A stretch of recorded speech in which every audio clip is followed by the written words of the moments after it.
Dakota land where the skies are wide and the freedom stands. With a Bible in my hand and a prayer in my heart, living this life where the wild plays its part.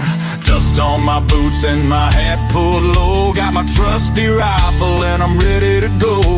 Hunting the game as the sun hits the sky in the heart of the 701. I feel so alive. Guns and the 701, that's how we roll. Faith in the good Lord, that's how we hold the line of the legacy that runs through our veins in this wild, wild land where the spirit remains. We're living free, living bold, side by side, with God on our plate and our hearts open wide.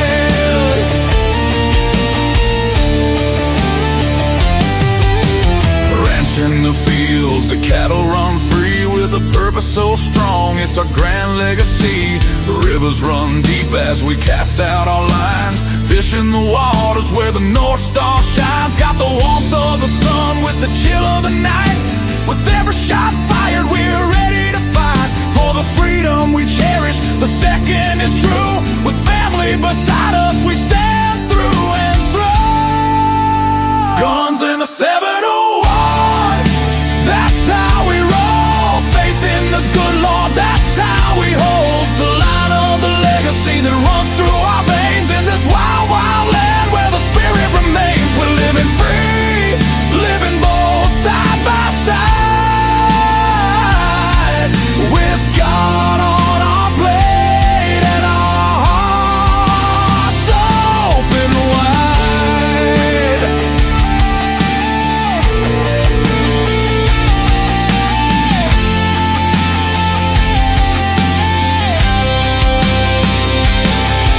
In a world that's spinning with sins that they wield, we stick to our values. Our fate is revealed with the word as our guide. We tread on the earth, a community built from the love, not the curse. Raising our voices, singing loud through the night, for God and our freedom, we'll continue the fight. Let the rifles ring out, let the spirits align. In North Dakota's embrace, our souls intertwine. So when you hear the gunshots and feel that proud sound, know it's faith and freedom that echoes around. From the fields of the ranch to the depths of the lake, with God on our side, there's nothing at stake. Guns and the 71 forever will stand in the heart of our faith in this great free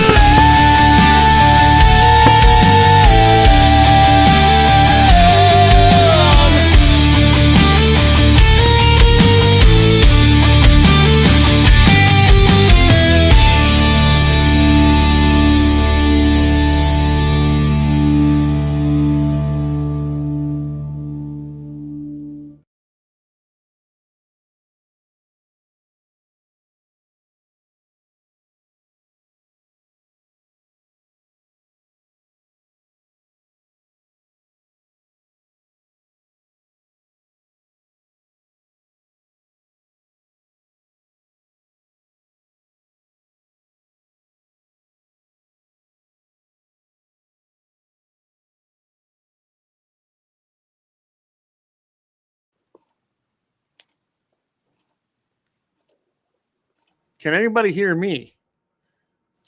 There we go, Cliff. There we go. All right. I don't know what was going on there. All right. We're back. Dusty, would you do me the honor and read the Second Amendment? I don't know what was going on here. Absolutely. My mic was just muted, I think. Ah. A well-regulated militia being necessary to the security of a free state, the right of the people to keep and bear arms shall not be infringed. Oh boy, amen to that. Amen to that. Hey, everybody's starting to roll in here. David, hey David, I'm so glad, so thankful. God sure is great.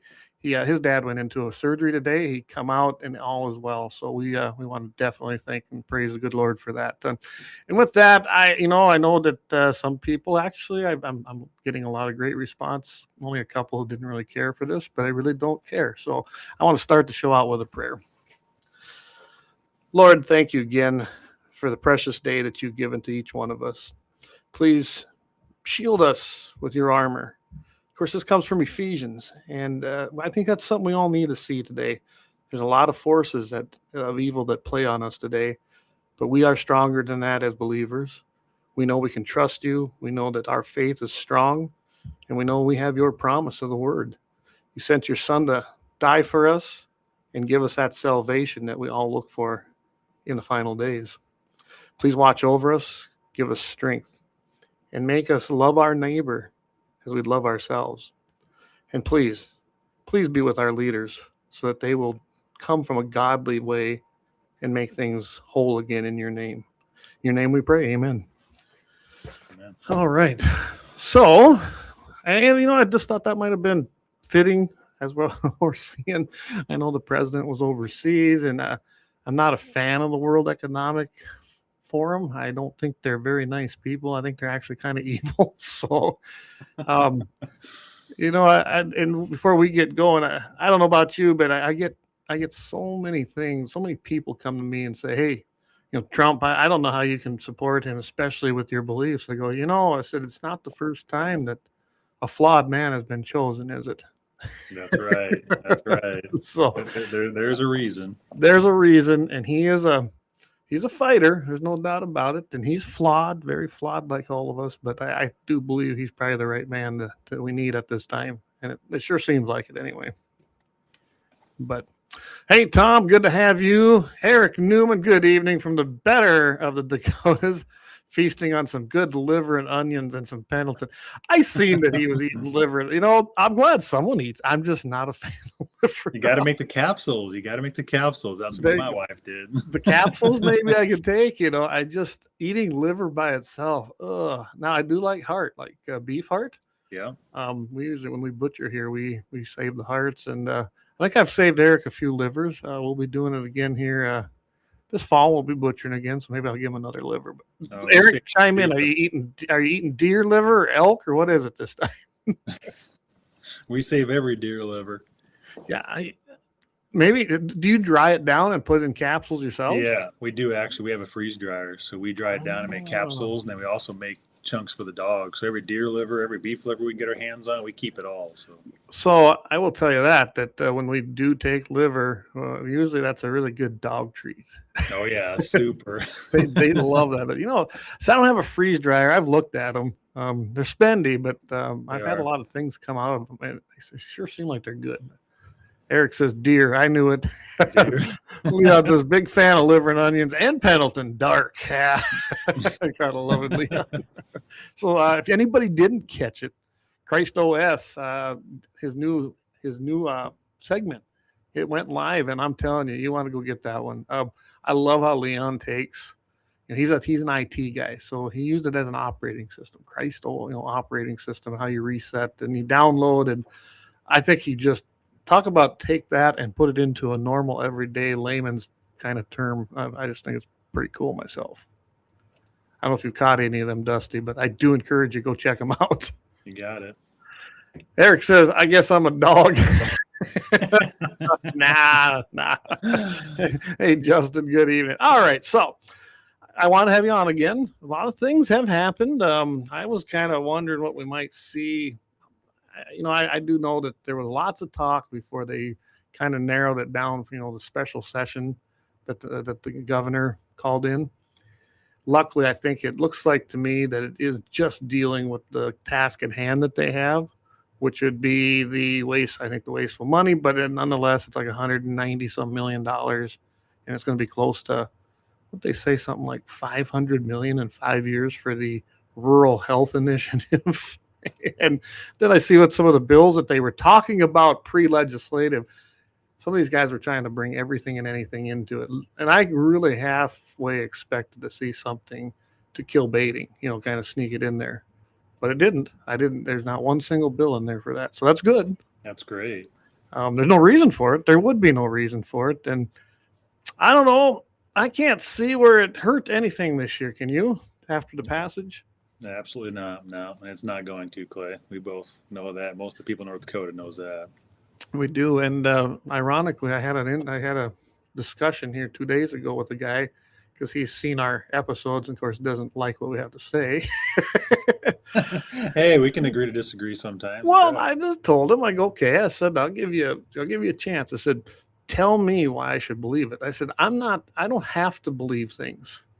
So tell me why. Because I said, there's no science to back it, no matter what they say. It's just a great big circle of this one said that this one's right, that this one's right. And they keep using each other's stuff and regurgitating it. So I go, tell me. I said, they haven't produced a Prion. I said, my buddy Dusty, he's proven that time and time again. He's like the expert on it. And this guy couldn't come up with anything. He says, well, you'd think that people that went their whole lives and got a college degree that would lie to us? Yeah, I do. 100%. I said, 2020 proved that to me. Exactly. And well, that's because you've never been to college. I said, you're right. I went and I said, you know what? This isn't for me. But I said, it doesn't mean I'm stupid. And I go, just because someone's got a degree, fancy, hopefully they got a good framer, and they put that up there, doesn't mean much to me anymore. It just don't. Am I wrong? No, same here. If you got a degree, using it, that is fantastic. We're not putting that down by any means, but at the same time, that doesn't make them any smarter than it does us when it comes to just having boots on the ground. Oh, absolutely. And you and me, and I don't know how many other people are out here in the ranch ag world. Pretty sure we got a good grip on what we're seeing. We're out there every day. I mean, that's what I look at it. Absolutely. I mean, we're really the wintertime. The landowners are the ones that are feeding the deer to keep them alive in the wintertime. Oh, absolutely. So, as you know, we've got this little cold snap coming through, but it kind of started here the last 2 days. I don't know about up your way, but the wind's been just horrendous up here. Howling, So all my deer, according to Game and Fish, that mule deer, by the way, that are gathered up behind, those tree rows we put in 20 years ago, for protection and for animals and wildlife and livestock. They're all gathered together. So by what they're saying, they're gathered in a group, eating the hay and eating things there, and they should be spreading it, right? I'm in a CWD unit. Well, that's what they continually say. Yeah, but that's natural congregation. That's fine. Oh man! Well, and then there's cut corn behind there, and they've been wandering out in there, and finally they're kind of eating on the piles a little bit, which they hadn't, but that were spilled over from when it was harvested. But sure. I mean, that is the definition that they told us was illegal and couldn't do, but yet naturally it occurs. I mean, yeah, don't make sense, does it? No, none of it makes sense when it comes to CWD other than the shirt right here. Then I love that shirt. Chronically wasting dollars. There you go. That's what anything. Follow the dollars, right? Yeah, I see we got a bunch of people coming in here. So Matt says the Game and Fish would lose all credibility. They might actually be smart enough to not bring it up. Don't give them too much credit, though. Anytime, sorry. I did go through the bills. It looks like they're pretty. They narrowed them down to I forget how many. So that's good. It's a special session, and it shouldn't be this. They got 3 days? They got a lot of things to go. I see they're going to try to force through free. Oh, I hate that term, free school lunch. There's no such thing. Taxpayer-funded school lunches for all. Let's call it what it is. Yep. And that's going to come from you and me, and it's unnecessary. It truly is. I'm not for it. We'll see what happens. I don't know what kind of support, but you remember this is a thing pushed by Democrats. That's where this originated. And I sure hope that some of them squishy Republicans don't feel they have to do it because they might not look right. This has nothing to do with what they're supposed. The topic at hand is supposed to be rural health care. And so I'm glad to see there was no baiting bills. There was no hunting bills because there was a few people who want to bring in. I know there were a couple people thought about trying to bring the thermal issue in. I go, guys, even I said I don't support anything for that because it's a special session. They shouldn't even be in session. Yeah, exactly. That's a good point, Clay. But kudos to you for going through all the bills. You know, we really need more people that do that too. You know, just to keep up on everything, so nothing gets slipped by the people. And I saw them. I didn't get a chance to read them all. I was kind of busy today. I had to go. Speaking of government, I had to go and take my government-approved pesticide applicator license class. And what did I learn today? Nothing. It was be 3.5, 4 hours we sat there listening to mind-numbing slides. Oh man! And guys telling us what to do, which ironically, this does kind of play into what you and I talk about with habitat and deer. And I mean, they're talking about all this chemical, right? And how all of a sudden things, kochia weeds, are getting resistance. And yep. They did have in one slide, although they kind of went over it, that, you know, tilling it works. You know, that does help. And then I'm sitting there like, yeah, right, tilling. Yeah, you know, once in a while you should till it. And everything led to a stronger, heavier chemical that's now becoming resilient, or the weed is becoming resilient, or the bacteria or the fungi or whatever it might be, you know, pick your crop. And I noticed the one thing that it didn't happen on rotational crops with, you know, soil turning, either light tillage or full tillage, and the fact that they didn't go continuously and gave that land a break. And they actually kind of admitted it.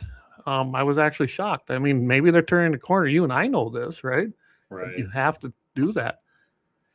And you can't keep putting things on. But anyway, it kind of, you know, it ties into why are we seeing issues with wildlife.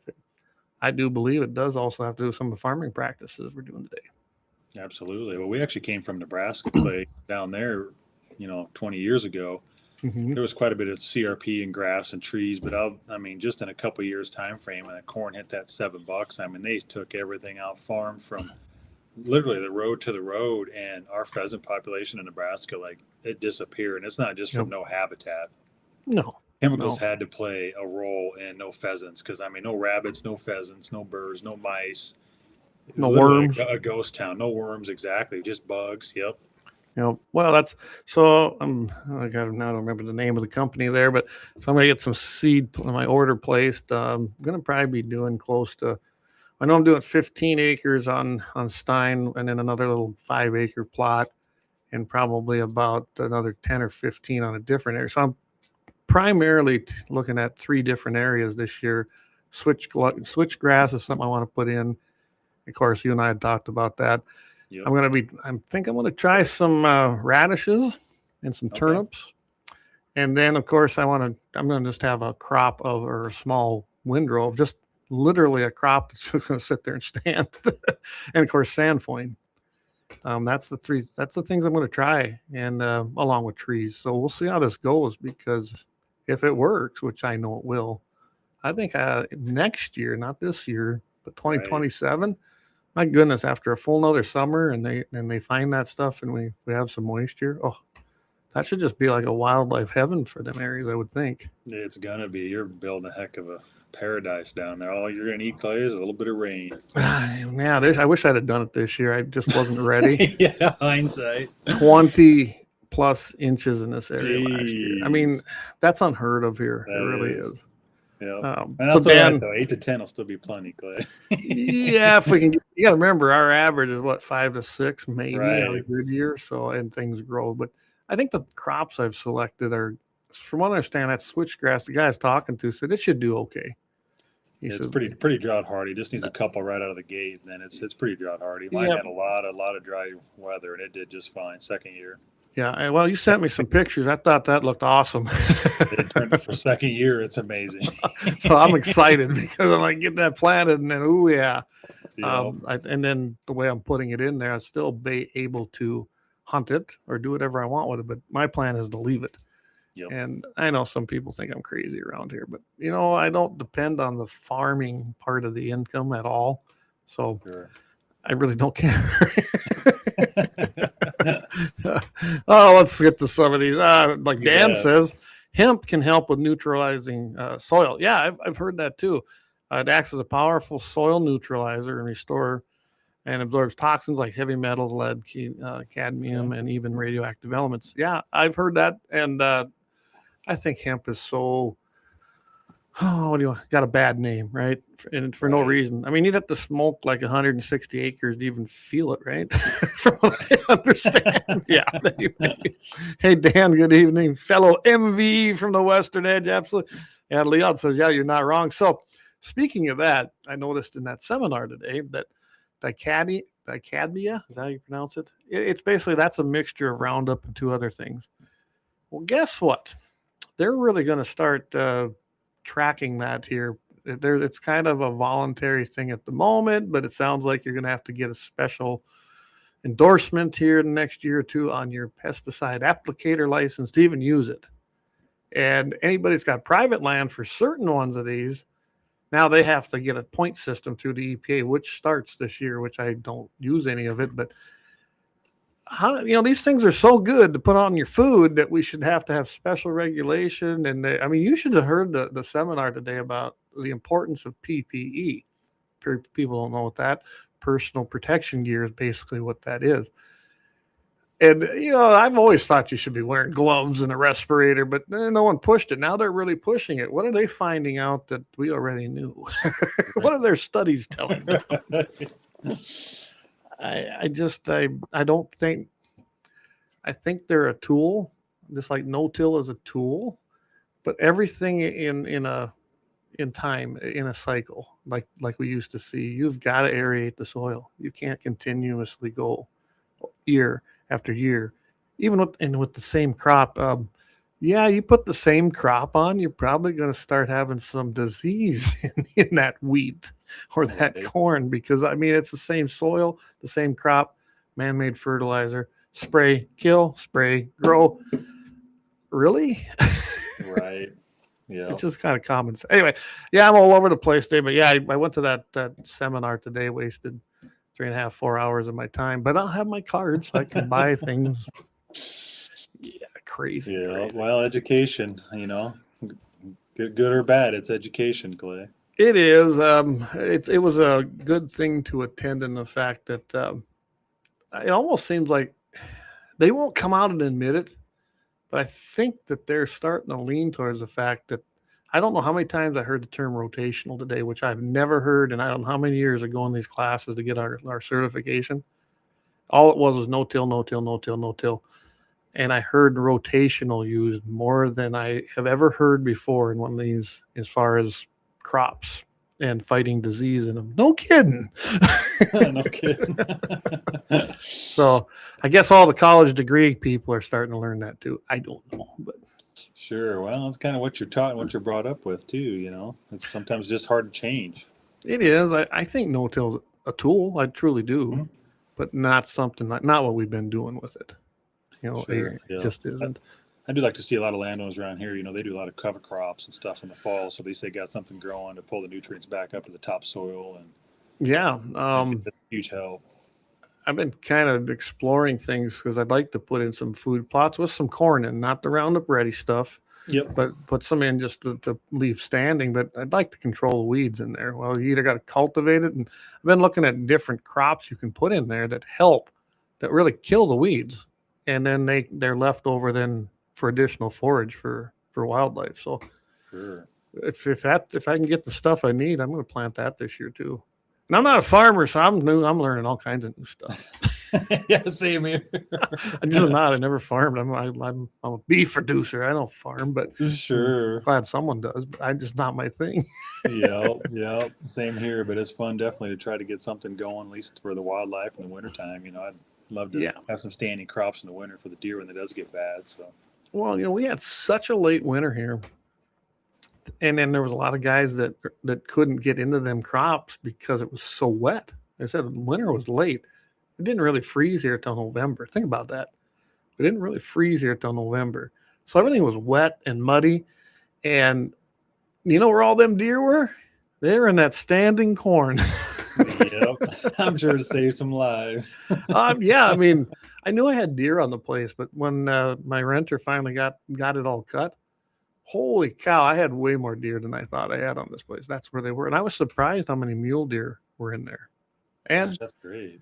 I even had a few whitetails. You and I, when we were on KFYR, remember, I thought I do have a group of whitetails that I knew I had some, but not as many as I got here. So it's good to see, but it's going to take some time to get them whitetails back on their feet. I know, and it's been some years already. It really is a struggle. And I would love to hear other people out there too, just across the entire state, reach out. Like, what are you seeing this winter? Yeah, here, it's been not too bad. It's been pretty open. We're getting a few cold days. Tomorrow night's supposed to be minus 20 something. But we really haven't had that much snow or cold weather down here. It's not over yet. We still got March and April, and usually that's kind of tough in this area. It can be. Of course, I start calving in April, so I suppose I get a blizzard here about, March 31st.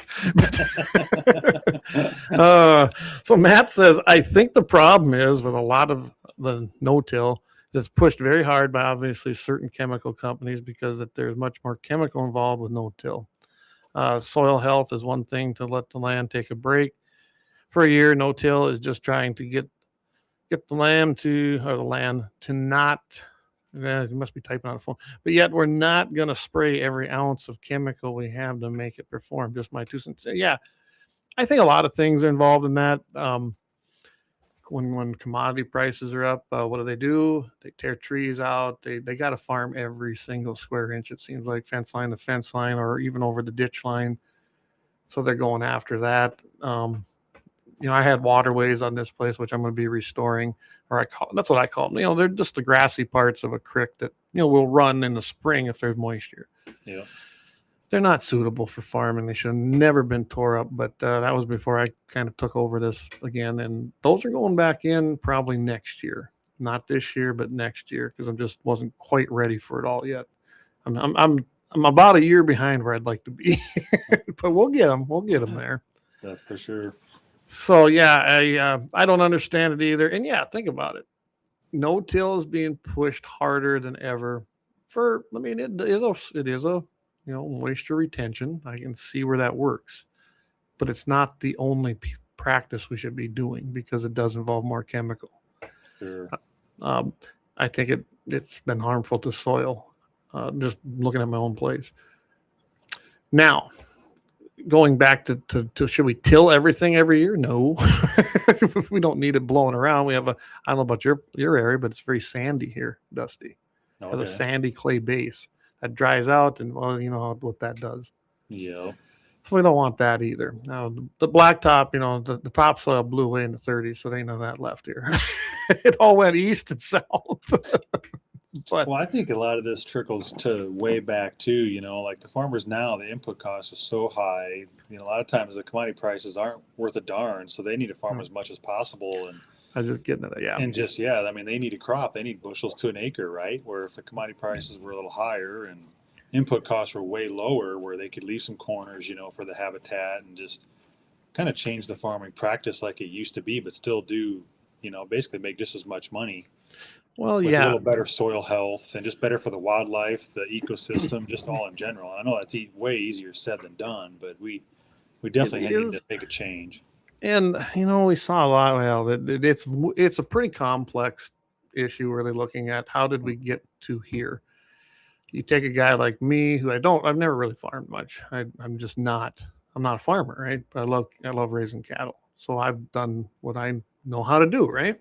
Yeah. And I have rented out my tillable acres. Well, I don't carry debt. Okay.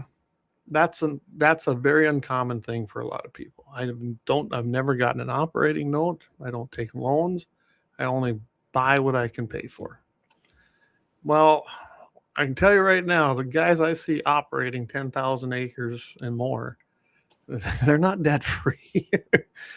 And I think that has created a vicious cycle of government program dependency.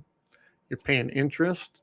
You have maybe overextended yourself a little, especially think about it right now. There's people buying pairs at $4,000 or even just replacement heifers and bred heifers. Someday the payments are going to have to come due, right? Right. That market's not going to last forever. So we're even seeing this in the ranching side. What happens if the bottom falls out next year and they're on, right now they're bringing 25 to 3,200. I seen calves selling for $3,200. What the hell? So, and they're not, and the guy that buys them, they got to take them and put them in a feedlot and finish them. Right. There's still a lot to go there. So I don't see how this is sustainable. It's not. It's going to go. So let's say it goes down to 1,500, but these people paid 3,000. So your asset just got cut in half. Well, you probably made your note based on the asset. Now all of a sudden, you don't have enough to cover the note. There's no cash flow. You don't have the cash flow. That's how you get into trouble. Yeah, for sure. I mean, it's great for people selling calves. I don't know how people. I mean, it's no different in commodities. You're seeing the same thing. Land. I mean, land's been going crazy everywhere. Yeah. And I think it's a false market because of, there's just a lot of money to be loaned. There's programs out there that they're signed up for and things like that. That creates a false market.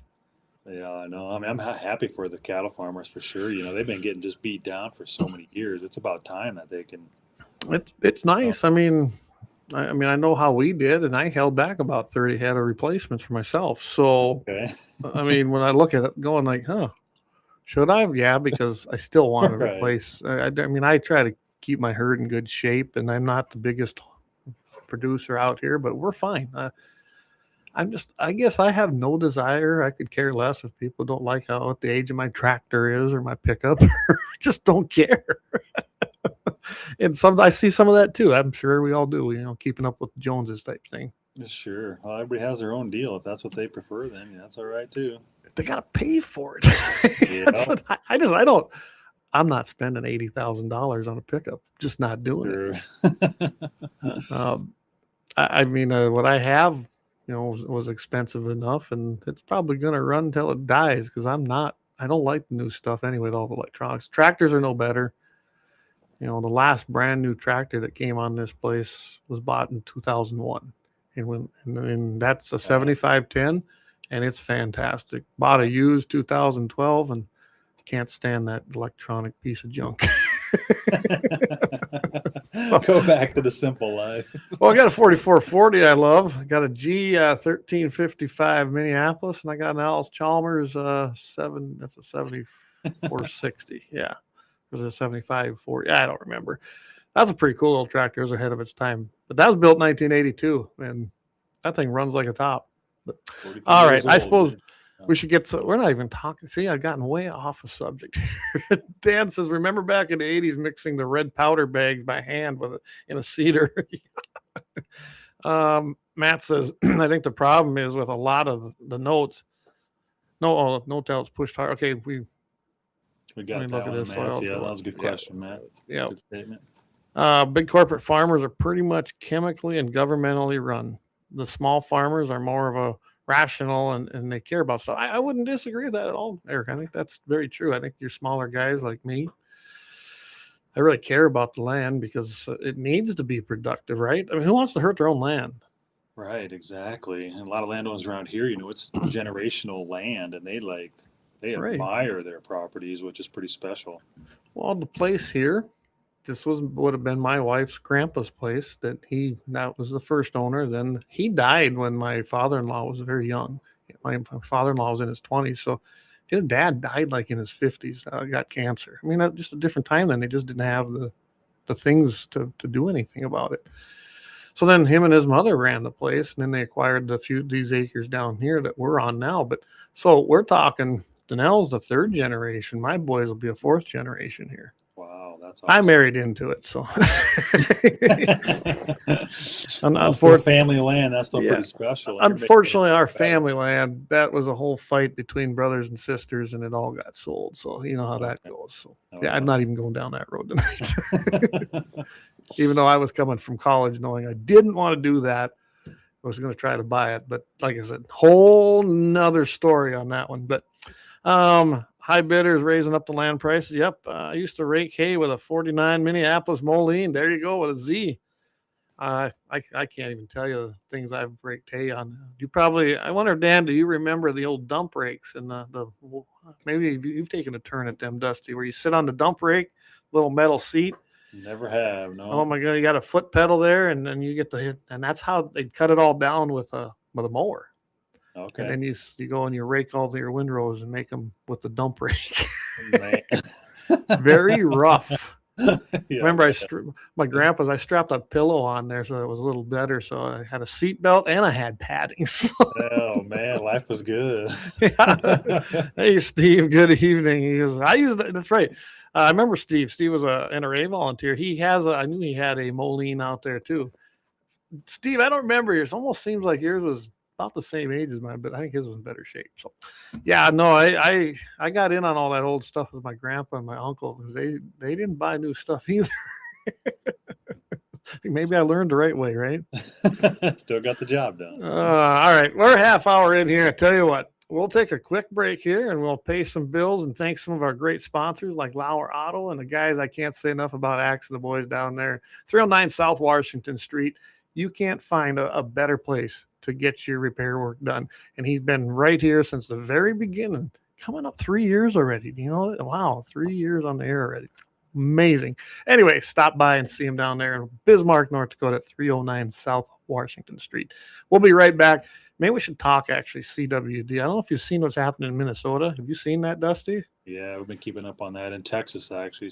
So let's get to that. I know it's not 701 related, but it kind of is because they all talk about it in circles. They all talk to each other. So, all right, we will be right back here. Yeah, I got to find the right one. There we go.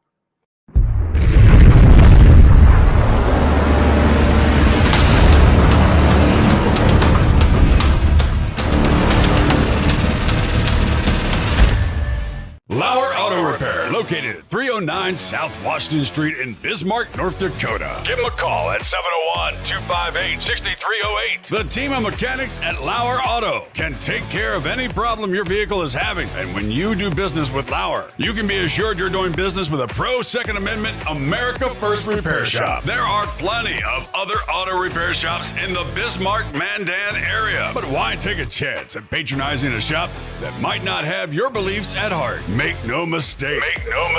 Lauer Auto is your pro Second Amendment repair shop. When you talk to the guys at Lauer Auto, don't forget to tell them that you heard they are a sponsor of Guns and the 701 and that you appreciate their support of our pro Second Amendment, pro North Dakota live stream and podcast. That's Lauer Auto Repair, 701-258-6308. 701-258-6308. Located 309 South Washington Street in Bismarck, North Dakota. When you want it done right, go where lemons go. Kalon's Auto Service, owned and operated by Kalon and Misty Foss, lifelong locals with over 25 years experience. From modern rides to classic restorations, they can handle it all. Top quality work, fair price, and honest hometown values. Located just 1 block south of Highway 12 on 6th Avenue West in Lemmon. Kalon's Auto Service, serving you with all your auto repair needs.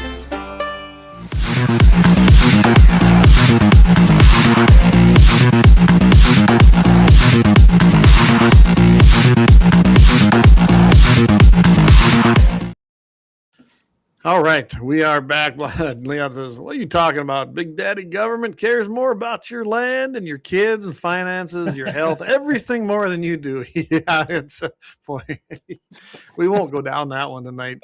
By the way, Leon and myself and Vance, we're going to be doing something here. I think maybe we'll start this in February. We three got to get together, but him and I and Vance are all going to try going to be another new show because, I ain't got nothing to do. So I'm not busy or nothing, but I think everybody it isn't going to have nothing to do with guns. It really won't. It's just going to be more of a spiritual based programming, just kind of to mash it up and not necessarily a devotion. So just stay tuned because we're going to be doing something like that. I'm looking forward to it. And if you're not listening to Blackbeard Logic, everybody, every Friday night, do it. Leon's got some great things, and Leon's going to have a very special guest coming up here, Royce White. I think you're going to enjoy that. He's running for the Senate, I believe, out there in Minnesota. So I didn't know who he was either, guys. Don't worry. But he used to be an NBA player, and the guy is solid. He has found Christ, and you can, they're bringing up all his past. That's his past, everybody. We've all been there, okay? Now it's boom, we're here. And I think he's very conservative. And this guy, he's speaking at the North Dakota GOP State Convention in March. So tune into that. I think you guys are going to really enjoy that interview. All right. What do we got we're just kind of stirring up guys here, Dusty. We haven't even said that's nothing. All right. Whatever they want to talk about.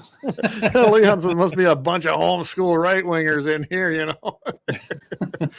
Steve Langley says, I'm ashamed here in Minnesota, but I'm part of the Cows and Rocks. I was like, I remember that when Wall said the Cows and Rocks areas. Really? How dumb is that guy? I mean, insult like 3/4 of the land mass in Minnesota because that's how he said it. Crazy Twin Cities is a problem. Wish I was back in the 701 at times. At least I am back by family. Yeah, then there is that. That's a hard thing to do, right? There are good conservative spots out there in Minnesota, but not Minneapolis.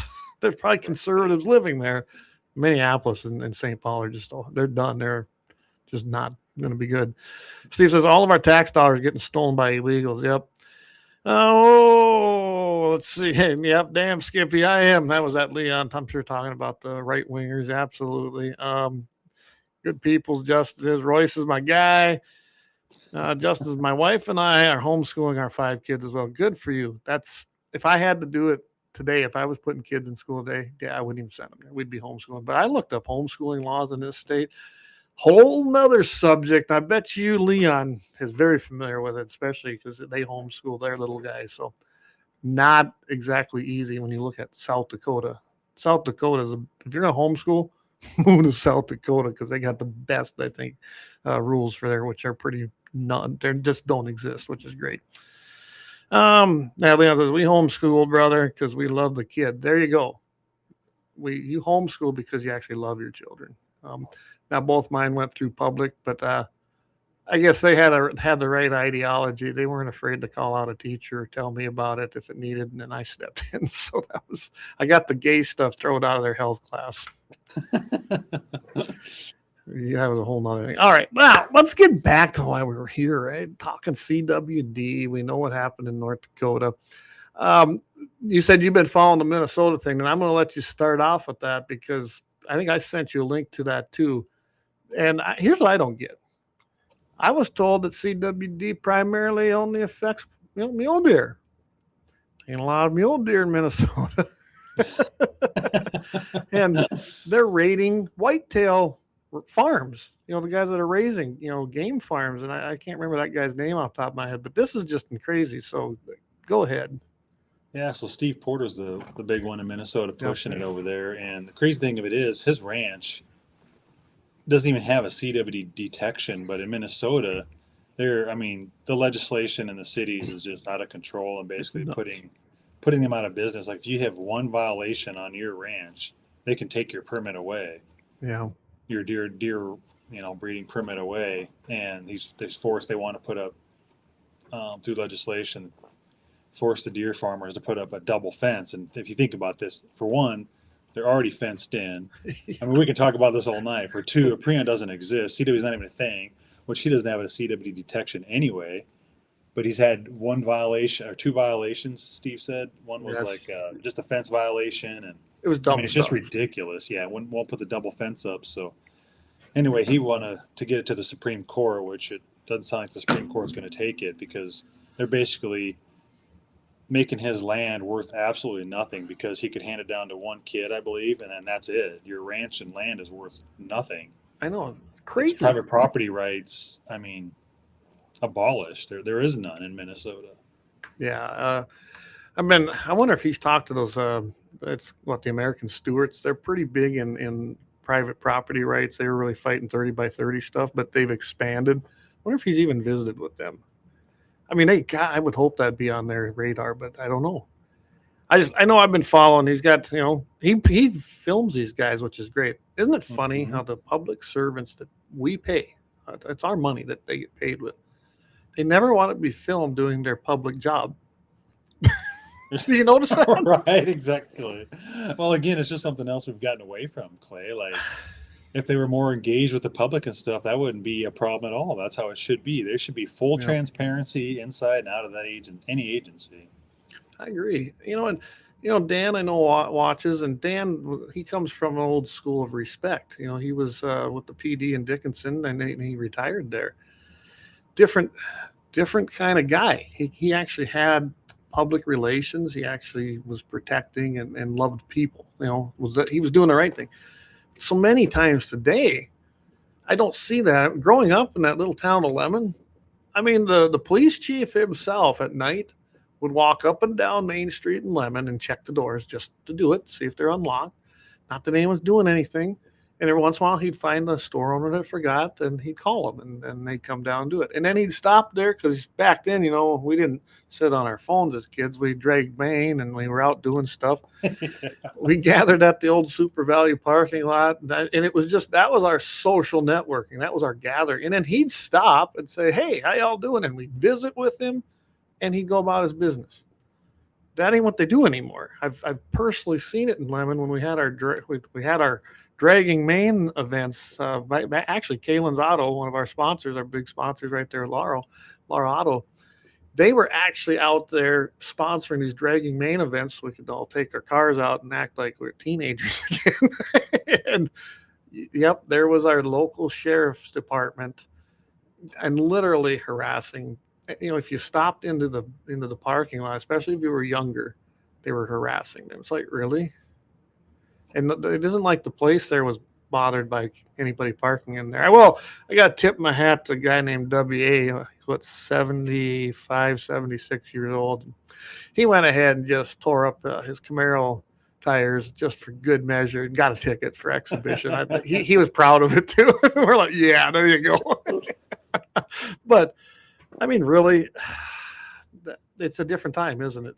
It really is a different time. Yeah, we've gotten away from that, and I think we really need to get back to that where, like, the patrolmen would ever come up and just talk to people. Game wardens come up, stop in, talk to landowners. They just got to be more engaged with the public. And like in North Dakota, we've talked about it a lot, but we're going to get back to that because we're taking it into our own hands, Clay. Yeah. Yep. The agencies and government forgets that we are the government, the people. The people. Well, like your shirt always say, and right here, it's not tough to define this, right? We the people, right? That's right. And that no matter what topic it is, whether it's CWD or any other topic. We the people. Yep. We the people. They're supposed to serve us, and that has been lost. It truly has. Yep. I see it even at local levels. Whether it's your township boards, your counties, you don't see it as bad at those two levels. But then you get to your, bigger city ordinance or your city councils and some of the ordinances they try to pass. And they always say, "Oh, well, it's for the good of the public. It's for the good of the public." Yeah. Is it what the people wanted? I don't care how good it looks to you for the public well-being. We're not a collective, and we're not supposed to be socialists. We're individual peoples with rights, and they are supposed to represent us as a whole. Plain and it isn't much clearer than that. No, it's not. It's very simple. The word I probably dislike the most from politicians is, well, we're protecting democracy. Yeah. But really, it's quite easy, even if you're in politics or government. I mean, all you got to say, no, I answer to my people.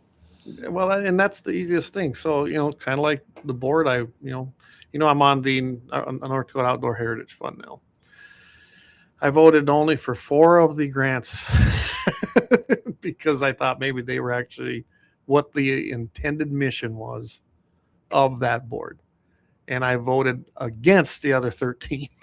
So I don't think my friend, the governor, probably was happy with my votes, but I was representing, my own personal feelings to a point, but more so those of Farm Bureau, which is whose seat that is. So same thing. They put me there and nominated me there. So I'm representing, as a Farm Bureau member, I'm representing our policies we just had our state convention in November, and our mission statements when I'm sitting on that board. And that's how I voted. I know not too many people do that. Obviously, by the things I said in that meeting, they weren't used to being questioned on anything. Which is actually terrible, Clay. I mean, there should be lots of questions when they're just spending money left and right. There really wasn't. What did we spend? $9 million or something? Yeah. And hardly any, if there was any discussion, it was kind of like the CWD thing. They pat each other on the back and, hey, George, what about yeah, you're right. This here. And yep, that's needed because of this, because didn't you say over here, Steve, we needed this? I mean, I'm sitting there listening to this crap. You know, they're talking in a big circle. And I think I told you that. I know I mentioned it to a mutual friend we have.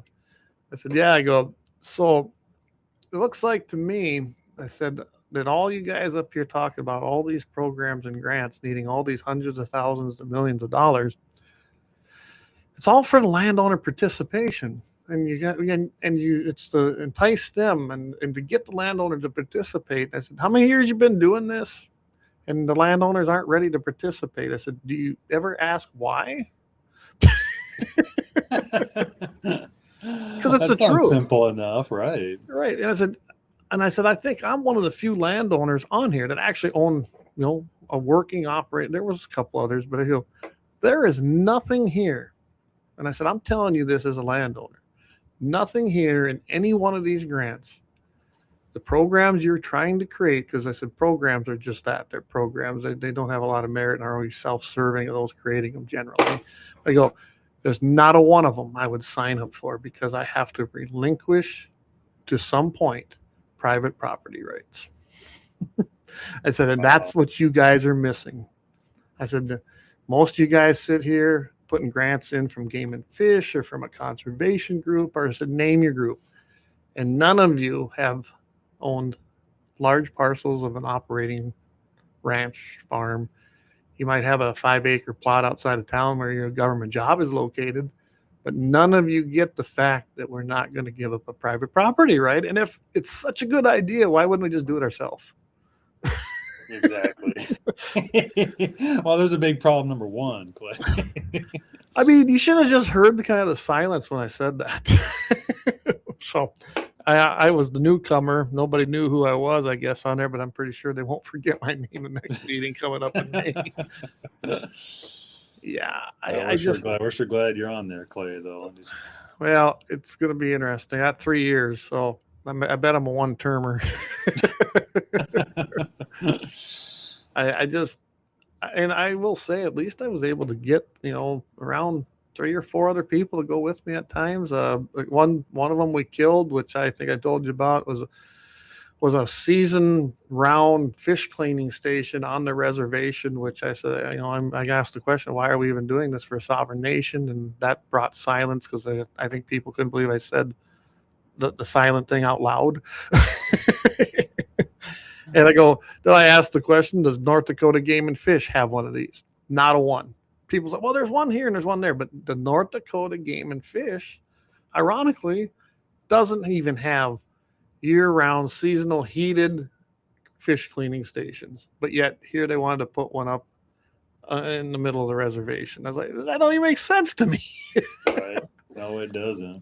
So it did go down in flames. I imagine it will reappear possibly in May. We shall see. But I'll be there in person this time. So maybe I'll get a little more notice of the grants and can actually comb through them a little more. Sure. Yeah. Okay, Alan 3050. He says, we the people keeping the herd healthy. Is that one of your boys? One of your guys? What was the name? Alan 3050. Alan 3050. I'm not sure. It's over on YouTube. He says, to hear with one's ear equals herd. A group of deer, herd. He's got it spelled out. I love it. Go, Alan. Matt, Clay, you're not a one-termer. You're an awakener, and you were sent there for a reason. I do believe there was probably a reason I was put on there. I know they wouldn't take the other two guys because I think they both had served before, hadn't they, Dusty? I'm not sure if they had on that board or not. I know Daryl had, but I don't know. Okay. I don't think Dwight had, but yeah, I can't remember. He'd be good on there too. He knows a lot of background and history of the entire the creation of it. Exactly. He knows it from the beginning. He's been super, super behind the scenes. Him and I, we talk a lot about it. He's a wealth of knowledge. So I mean, he might as well be in the seat. Well, again, it takes all of us. You got the seat, but then we got a lot of people behind you supporting you too, Clay. And that's a good Matt brings up another good point. And the nice thing was I knew like the North Dakota Stockman's guy, and I believe in the Farmers Union one. There was 3 guys that a lot of times were with me on this stuff. I mean, you could almost see, I could tell just being in that meeting how the feel of the room was going to go. But that's okay. Sure, yeah. I have probably been the only vote at times, and I really don't care.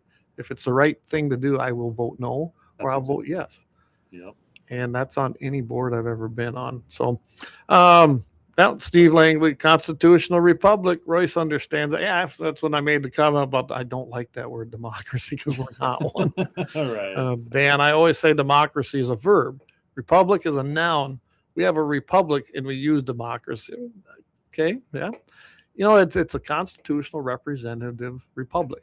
We have a republic. You know, what was the saying? You know, what kind of government have you given us? A republic if you can keep it. Well, it's getting tougher, isn't it? Yeah, more people are waking up, though. I don't know. Have I ever given you one of them? Oh, I'll have to. You know what that is? That's the Constitution of the United States. Yep.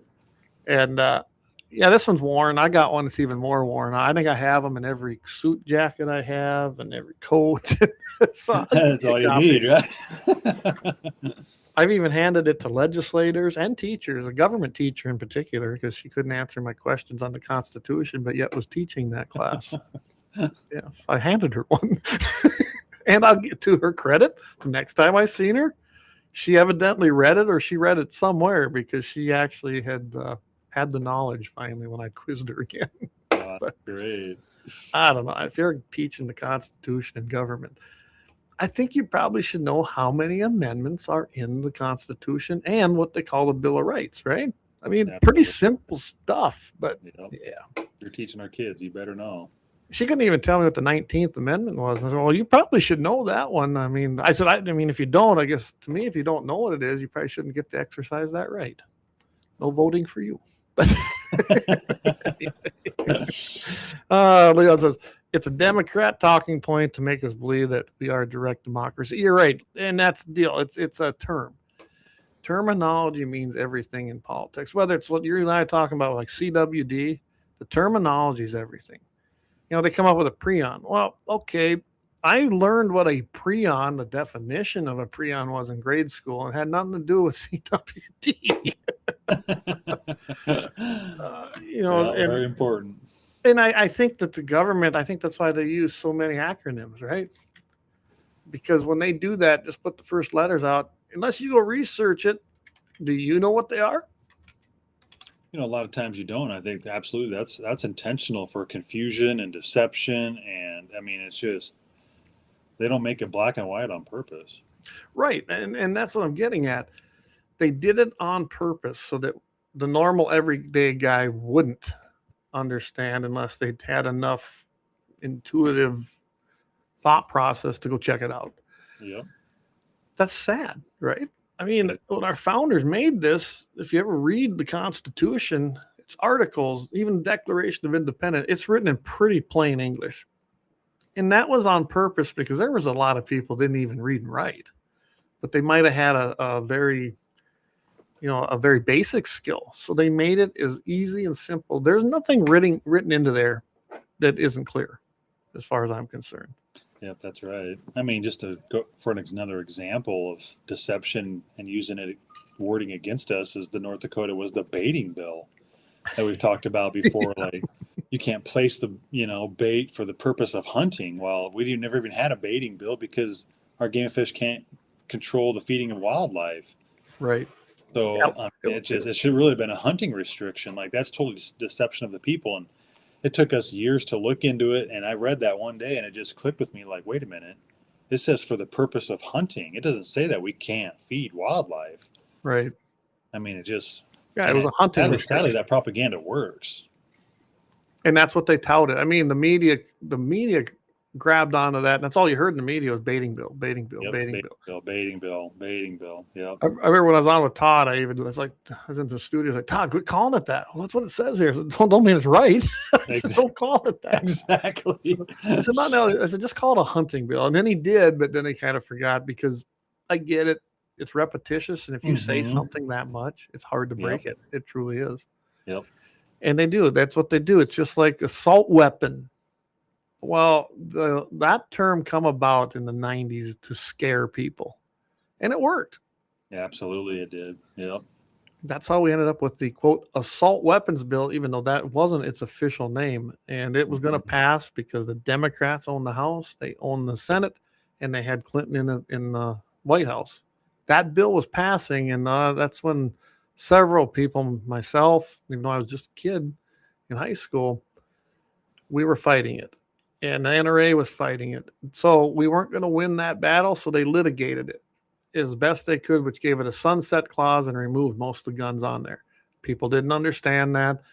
The others were on the other side because they'd heard assault weapon. To them, everything that was a black gun was an assault weapon. It's just stupid. No different with the baiting bill. Exactly. Everybody thought you're baiting deer. And I don't know how many arguments I had with people. They're like, well, you think you should put a pile of corn out and shoot a deer over it? And I go, well, yeah, I do. I think I should be able to do that, but that ain't the point. It isn't baiting. We're not, because you can't actually bait like you're thinking in the States. It's a feeding thing, and it's a hunting bill. It basically says you can't hunt over bait. And I go, so it's a hunting bill, not a baiting bill. They had it in their mind that we're out there going, here, little deer, come over here, Bambi. I got some corn for you. And then we slit its throat or something. I don't know. Well, I even got Jeb to admit it at one of the meetings, like, is this really what this says? And he's like, yeah, it's our thought that there would be less piles out there to spread this fake prion. Yeah. It's like it's total deception of the people. But we have to realize these individuals, like Jeb included, they go to these meetings in other states, and they're working together with the same individuals, same mindset people from all these other states, and this is how they come up with this. And that's why we have to wake up, do the research, reach out to people. We have to build our own little army to fight back against all this propaganda, because they've thought about this and been doing this for years. And they don't pay for it out of their pockets. That's just it. You and me or NRA, say an organized group of people, whatever it might be. When you think about what we actually accomplish in different areas, it's kind of amazing, really, because they have the power of the purse. Yep. They have a government budget. They have CWD funding up the wazoo from the feds and the state. Right. Different groups have bought into it. Groups like Mule Deer Foundation. I call them the Fur, Fish, and Feather groups. They're right on board, most of them, with it. Yeah, almost 95% of them are right. And they also hate your property rights, but that's a whole nother subject. Yep. But this is what I'm getting at. When you think about who we go up against and how many times we win, it's actually quite satisfying, really. Yes, it takes time, but we do it on a very minimal budget. And we talk truth.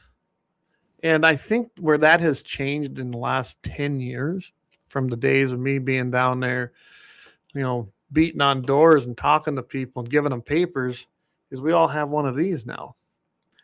And so if you at least can convince them enough to doubt it, they'll go look themselves. And I think that's how we win, because people are doing that more, and then they go, oh, wait a second. Or shows like this. Shows like Daryl's. Yeah, absolutely. And I know a lot of people don't care for Michael, but Michael's a friend of mine. But shows like Michael's, Dakota Mornings, there's a lot of things on there. Like, I get on there, and I'm glad to be on there because I also can spread that message there. And that's a whole other group. Leon's he usually gets on with Kevin over there, over in Fargo, I think, on the flag.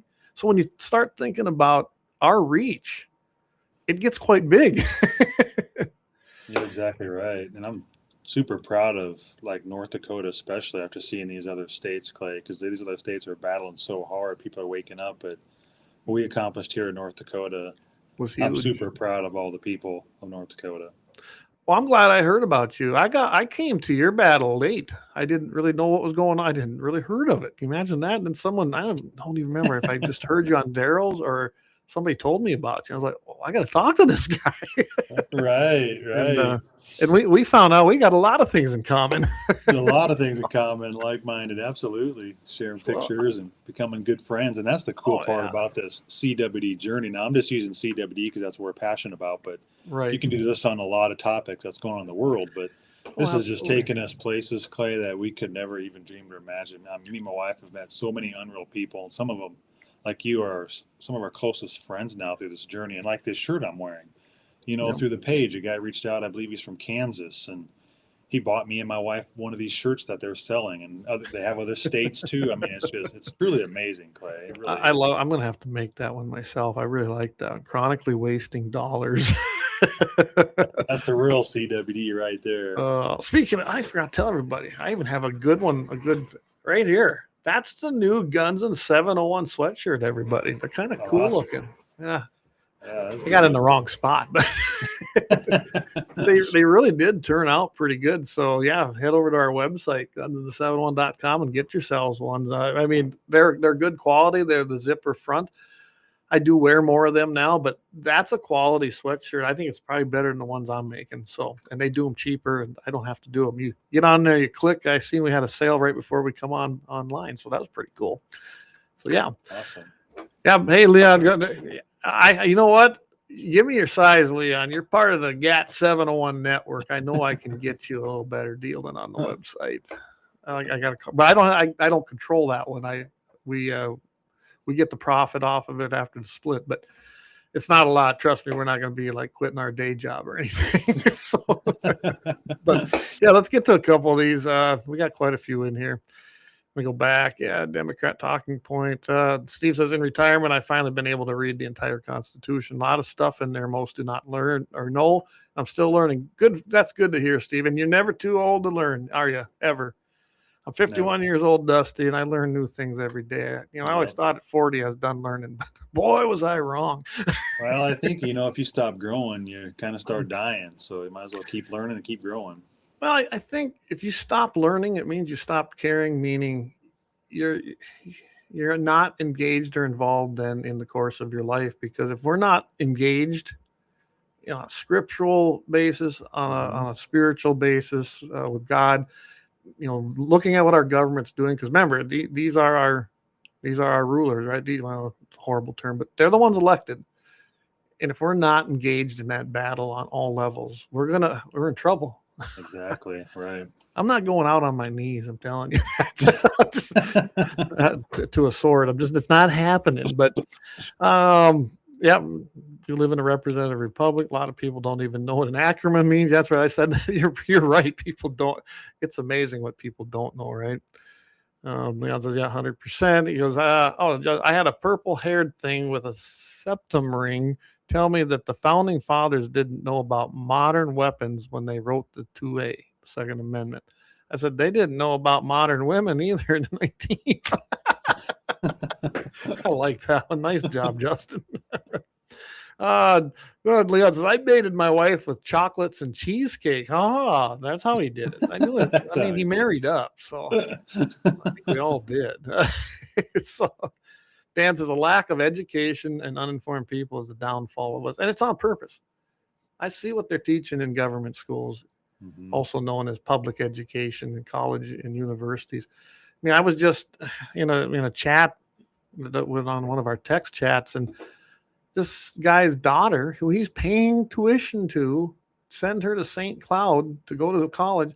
And they had this chart they had to look at as oppressors and oppressed. And they had white male, religion, oppress everybody else. I mean, this is the crap they're teaching.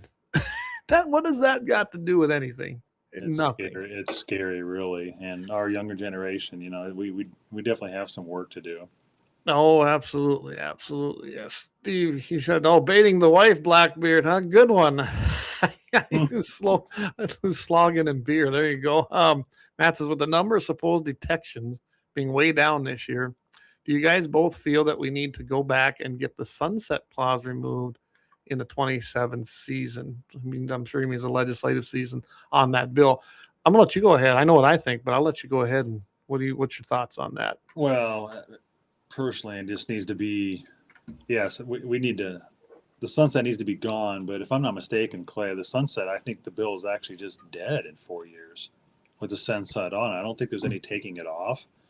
We need to come with a new bill, but we need to keep in mind the governor is in charge of the game officials, you know, the proclamation, and it's just a proclamation. We don't need to put this into law. Right. We already proved everything we need to prove. There's going to have no more. The number's not going to be any higher. the CWD just needs to be off the game official's website, and this needs to go away. And that's my personal opinion. We shouldn't have to,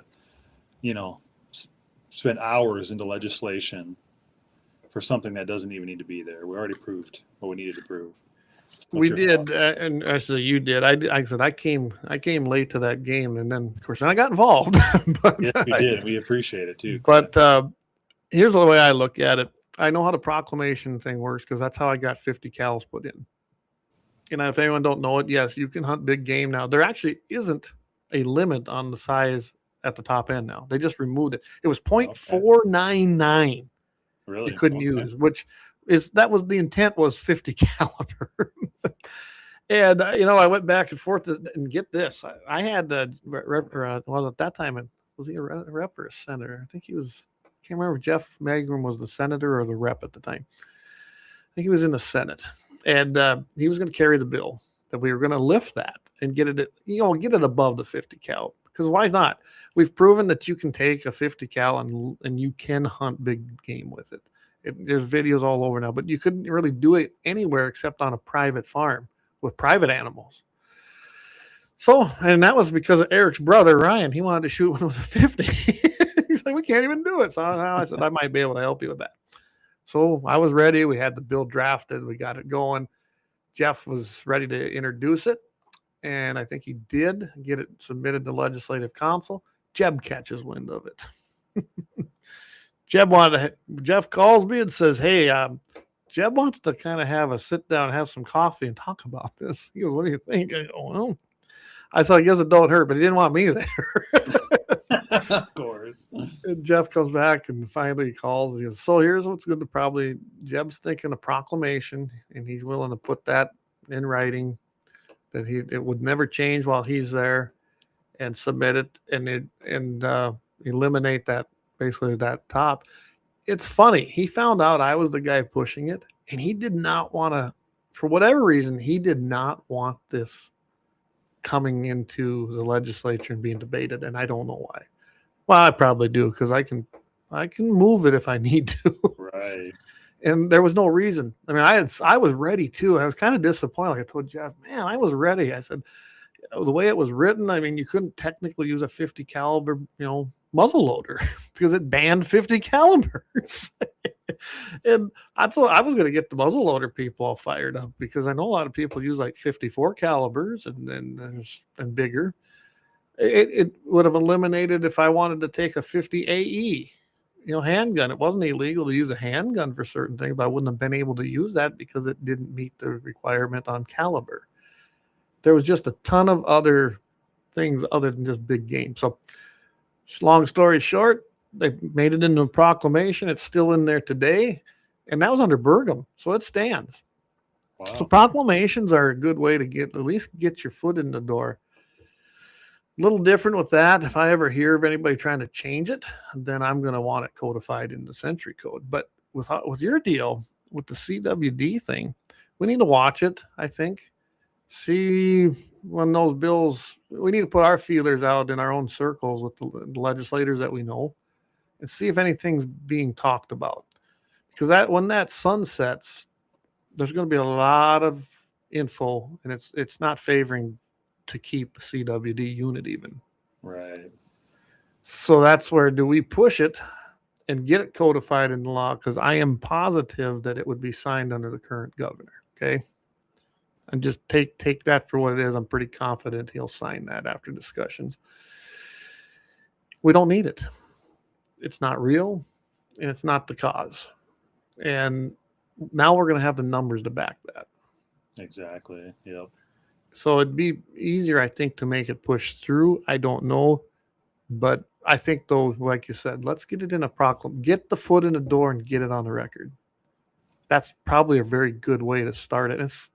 Maybe we don't have to push it, but you get a new. Someday Jeb's gonna retire, one way or another, and then who's gonna follow his place? That'll be the big thing. So, right, for sure. But again, we the people just need to keep doing what we're doing, and more people get involved, and we just need to keep our agencies in check too. Yep. They still work for us, and they need to listen to the people, and they haven't been. So, yeah, we're not letting up. No intentions of letting up. We're actually just Our army's getting bigger, Clay. Yeah. Well, and to let Matt know that just what Dusty said, we're not going anywhere. And if anyone knows me, I like a good fight in the legislature. It doesn't bother me in the least. It just takes a lot of time out of my day. Right. A lot of phone time. Yep. It does. The nice thing is now, my network got bigger by meeting you because you know a lot of people on this subject. Most of my background, of course, is in Second Amendment issues, but I've gotten involved in some ag issues, especially with private property rights. I'm on this new board. That's opening my eyes to a lot of things I could think of changing in the legislative session. Sure. Probably an uphill battle, but I'd like to see a change in the structure of that entire way. That I don't think that board's going away. I know that a lot of us have opinions of that, but I mean, do you really see that board ever going away and that being gone? Because I don't. Not once it was established. Maybe not anytime soon, but I'm not saying never. I'll never say never, but for right now, we have to deal with it. So I think we need to make some changes in there. To me, there's not enough oversight. I mean, I watched some of these things go through. I was like, really? So yeah, I think there needs to be some changes as to what can be funded, and I mean specifically because it's pretty broad what can and can't be funded and who can apply. So Clay, can you explain to like the people listening too, as far as the Outdoor Heritage Fund, like just real quick, explain to them, because a lot of people probably don't even know what the Outdoor Heritage Fund is. Like I didn't. And how do the Game and Fish get their funding through that? So they can apply for grants. So the Outdoor Heritage Fund is the money that comes off of the oil revenue royalties. I forget what the percentage of that is, but it comes out to about $1 to $1.5 million a month drops into that fund. For anybody that's wondering, yes, 12 to 13 or plus million. It can be sometimes up as high as 15 or 16. So that gives you an idea. That's where it's coming from, and that's where it's dropping into. And that's the monies that are collected from royalties and that whatever that percentage was. With that, then there's a board. The board consists of several different members, myself included, representing Farm Bureau, Farmers Union, North Dakota Stockman's. I'm trying to think of, I think Rocky Mountain, just pretty much any of these fur, fish, and feather groups have a seat there. And then there's several other, how they put them, at-large type board members. Anyway, it's a large board. And then you submit grants. Well, the people that qualify looked like to me just about any governmental agency. There are a lot of foundations, like the Petroleum Foundation, which I liked. I voted for that one because they don't take any government assistance for anything.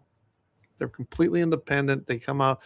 There's not a lot of there's no. The only thing they ask is if you put in trees, they'll put them on your land. They want you to upkeep them. They don't care how you plant them. They'll plant kind of what you want, how you want them. And then you take care of them. And that's actually, to me, probably the truest form of the mission of the Outdoor Heritage Fund, which is conservation and wildlife. Because putting that on government or on private land and have it there and have the landowner take care of it, because the landowner's going to take ownership in that, really. I mean, think about it. If I did that, I mean, I'm going to be taking care of it because I want it to grow, and it's at no cost to the landowner. So I like that one, so I voted for that one. But it's to me, that followed the mission. But I voted against one over by Enderlin to put in, I forget how many $1 million path around the town with not a dirt path. This was a concrete or asphalt path to walk and learn about nature and songbirds and blah, blah, blah.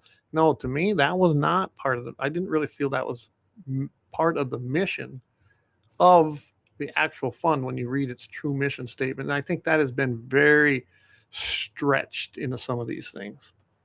So I don't know if that helps everybody, but that's what the North Dakota Outdoor Heritage Fund is. Just go on your web search engine and look up North Dakota Outdoor Heritage Fund, and you'll see a lot of stuff. But yes, Game and Fish is able to apply, and that's how they get some money through there. One of the projects they wanted was a boat dock or ramp or something, an additional one on the James River over by Jamestown. I felt the one they had was sufficient, and I voted no. I don't believe in spending money for the case of spending money because it's there. It's just never has been my thing. So I think we need to set some things too, like what we did with NRA. Priorities. What is our priority at this board meeting to fund? If it doesn't fit in that priority, according to, falling within the mission statement, then you look at all them grants and you toss them out because they're not meeting your priority. If you're not getting your criteria on that priority list, throw it out. It doesn't need. This is the thing. Them people on that board right now think that every single grant should be heard. I disagree. I think they ought to be, like I said, we as a board should set a priority list with criteria. And it doesn't have to be the same every time we meet. And then look at the grants and how they meet that. That would make the money go to where it's intended according to the mission of the creation of that fund. I encourage everybody to go there. Just go to the website, check it out. I mean, did that explain it pretty good, Dusty? Yep. No, I think you did a pretty good job. So as far as like the Game of Fish goes, Clay, like what other grants did the Game of Fish bring to the Outdoor Heritage Fund? Oh my goodness. I should have brought, honestly can't remember them all, Dusty. Okay. Yep. But most of them were decent or no. But none of them really did. Okay. I think I voted for one. Okay. Of theirs. Okay. I only voted for 4 out of the entire group of grants. And that's the ones I felt actually met the criteria that I feel that the Farm Bureau had and the intent of the North Dakota Outdoor Heritage Fund. Okay. I know they had some. What's that? Oh, I just got another question for you, just kind of for the listeners. So the money that comes in, the 12, 13 million, like how many agencies does it get funneled out to? So I know like, Game and Fish had one in there. I believe Bureau Rec had one. I think it was them. Of course, the tribe, they had one in there. The something like that one in Enderlin, some kind of organization. They all went and formed their own things too, by the way, so they could. Okay. Yep. A lot of foundations. I can't remember them all. Okay. Several of them were created, you could tell, just so they could apply for funding. Yeah. Okay. But I mean, there was 17 different entities, organizations, or agencies that applied for grants. Okay. And of course, it was funny. And that's why I made the comment that I didn't see a lot of landowner support letters. It was this agency going, "Yep, attaboy, we love this one," and then they'd write. It was the circle of corruption. Probably ain't the right word, but you know what I'm talking about. It's the circle of establishment. Yeah, and that's why I want the people to know too, because a majority of people out there probably don't know about the Outdoor Heritage Fund and like how, where are the Game of Fish and some of these agencies getting the money from? Like, that's where we need to get back to as a state, not so much federally, but as a state, because we're included. We've been complacent for years. The last 6-7 years, we really got involved and engaged, and this is this kind of stuff we need to learn, where the money's coming from, who's involved, and I've been there, Clay, too, just to help educate all of us. I can tell you that you can go and look at all them. In fact, just give me a minute here. I'm going to post it now. And it might be a little off topic for some, people, but at the same time, this is super important where this money's coming from and the grants being applied for. Yep, right there. If you go right there, and I can, anybody wants it, email me at gunsandthe701.com, and I'll get you a link. And you'll be able to go right to that website, and you'll be able to see the Outdoor Heritage Fund grant rounds 29 through 20.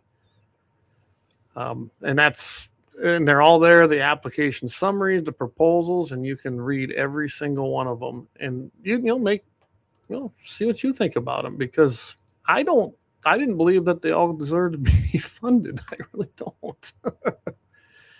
And that's the way I believe. And I can tell you that was Farm Bureaus, which the seat I hold, that's pretty much our policy book.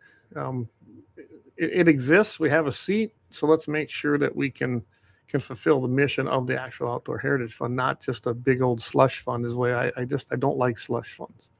I can tell you that the new chairman, she was the one that wrote a support letter for the one in Enderlin, so we know where she stands.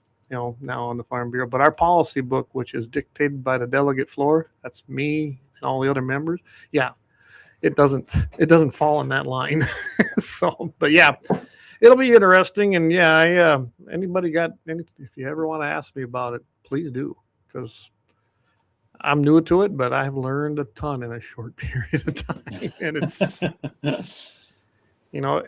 personally, if it was up to me, either we restructure it or it needs to go away, because I don't believe it's completely, truly fulfilling the intent of it. I think when it was started, it was a good PR thing between oil, gas, the energy sector, to actually give something back, to conservation. But everybody's term of conservation doesn't fall in line, does it? Yeah, exactly. No, that's why we just need more transparency with that too. It's not just CWD. It's just another topic we need to get involved in and see who's at the table and where the money's going and where these agencies want to spend it. Yes, yeah. I see there's a question here. Is the DOT affiliated with the Game and Fish? The Department of Transportation, I'm assuming that's what you're asking, Dan. I don't believe they are. I don't think they might do projects together, but especially when they're going across certain litigated acres, and when that happens, like on a road project. But I really couldn't tell you, because I know that over at Coal Lake, the DOT has land that the Game and Fish manage. DOT, maybe it's a different DOT. I don't know, Dan. I really don't. I do know that sometimes, like good examples down at Shade Hill Reservoir south of me, that's all Bureau of Rec and or Army Corps of Engineers land. And what they have done there is they have contracted the South Dakota Game and Fish to manage certain Bureau of Rec lands, like where my cabin's at. So they do some of that, it's literally a contract, basically a subcontract to manage it for them. So maybe there's some of that going on. I really don't know. Could be. I'm not sure what he's talking about. Okay, he says here, I contracted fencing for Falkirk Mine. I did all the fencing around it. Okay. Yeah. I couldn't answer that question. I really don't know. I know where you're at. I know what you're talking about, but I'm just not. I haven't spent a lot of time up in that area, so I don't know. I know. Do you know anything about it, Dusty? Nope, I don't. I can't say anything on that one. I know one thing, Dusty. I want to get up to your place. I want to see what you did, especially the things I'm planning to do here. Maybe I'll steal some ideas. You know what I mean? Well, again, it just takes all of us working together. We're gonna get North Dakota straightened out and get our game back. Yeah, absolutely. I see. Eric somewhere said just because you put corn there don't mean the big. Yeah, says just because you got corn out doesn't mean big deer are going to show up, especially during shooting hours. Well, that's very, very true. That's right. This year it kind of worked though. Like I said, there were some nice bucks taken off this place this year, but yeah, it helps, but it doesn't guarantee you anything. I do have something there that probably will help that a little, because I know that those two quarters are breeding areas.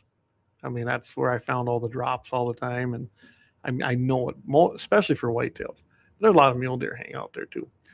There's also a huge parcel of government access land that's owned by the taxpayers, Forest Service land. So that gets hammered, and then all them deer run on the mine because they know that, they're safe. So right. I might as well give them a nice place to stay, right? Absolutely. Keep them there. Let's see why does the DOT have land around Coal Lake anyway? Justin's asking. I don't know. Eric says, how big is that beard on that turkey?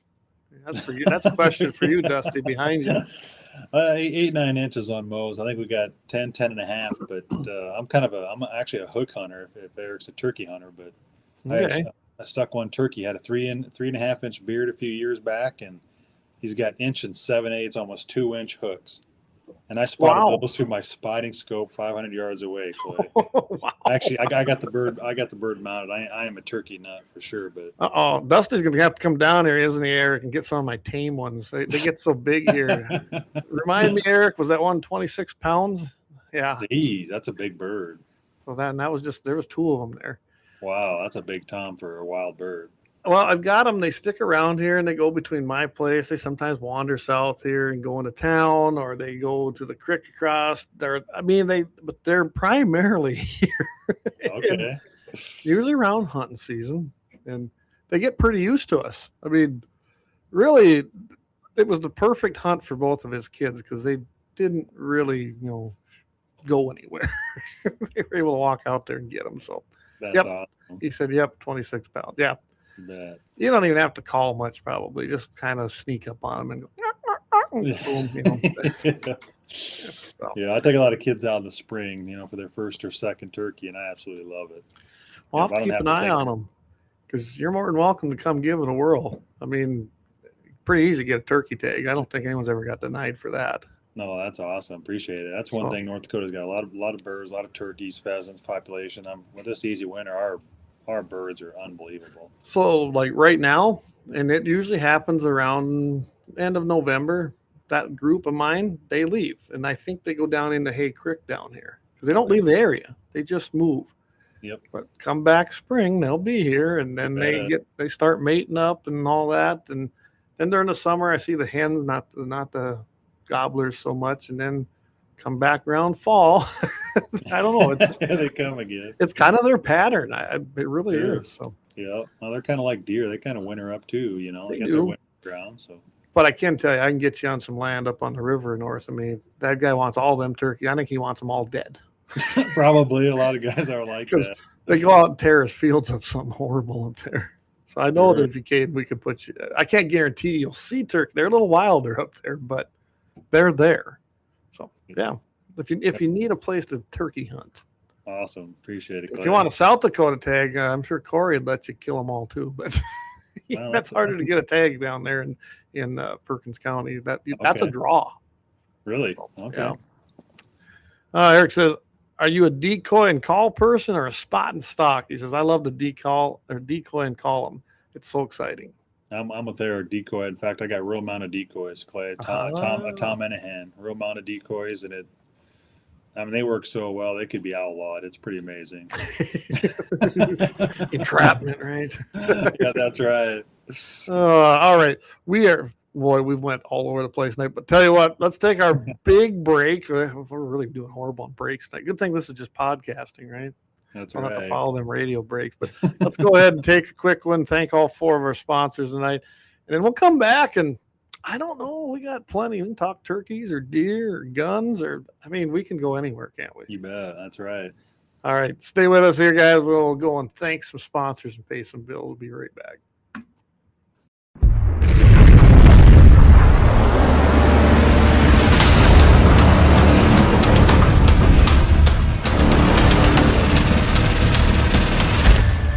LAUER Auto Repair, located at 309 South Washington Street in Bismarck, North Dakota. Give them a call at 701-258-6308. The team of mechanics at LAUER Auto can take care of any problem your vehicle is having. And when you do business with LAUER, you can be assured you're doing business with a pro Second Amendment America First repair shop. There are plenty of other auto repair shops in the Bismarck-Mandan area. But why take a chance at patronizing a shop that might not have your beliefs at heart? Make no mistake. LAUER Auto is your pro Second Amendment repair shop. When you talk to the guys at LAUER Auto, don't forget to tell them that you heard they are a sponsor of Guns and the 701 and that you appreciate their support of our pro Second Amendment, pro North Dakota live stream and podcast. That's LAUER Auto Repair, 701-258-6308. 701-258-6308. Located 309 South Washington Street in Bismarck, North Dakota. When you want it done right, go where lemons go. Kalon's Auto Service, owned and operated by Kalon and Misty Foss, lifelong locals with over 25 years experience. From modern rides to classic restorations, they can handle it all. Top quality work, fair price, and honest hometown values. Located just 1 block south of Highway 12 on 6th Avenue West in Lemmon. Kalon's Auto Service, serving you with all your auto repair needs. For the best gun gear for every and any situation, Little Angry Man Arms LLC has you covered. Top-notch guns from top-name brands like Winchester, Glock, Sig Sauer, and Ruger to essential extras from Magpul, Streamlight, Hollow, Sun Optics, and more. Little Angry Man Arms LLC have everything to make your shooting adventures a success. Visit littleangrymanarms.com today and gear up for your next big hunt, competition, or home defense. Don't miss out on our exclusive deals. Little Angry Man Arms LLC, based in Trail City, South Dakota, your ultimate hunting partner. At Horton LaserCraft, we believe in the power of personalization. Whether it's a cherished memory, a special occasion, or a unique gift, our custom laser engraving brings your vision to life. Our expert craftsmen and state-of-the-art technology ensure every piece is a work of art. From personalized decor to one-of-a-kind keepsakes, Horton LaserCraft makes every moment unforgettable. Horton LaserCraft is owned and operated by a local veteran and his wife located near Thunderhawk, South Dakota. They provide custom laser products at a reasonable price, and their turnaround time is fast and efficient. Custom board cutting, glassware, decanter sets, mugs, assorted stainless steel jewelry, assorted tags, decor, custom acrylic nightlights, and much, much more. Call them up at 605-545-7535. Horton LaserCraft, where memories are engraved.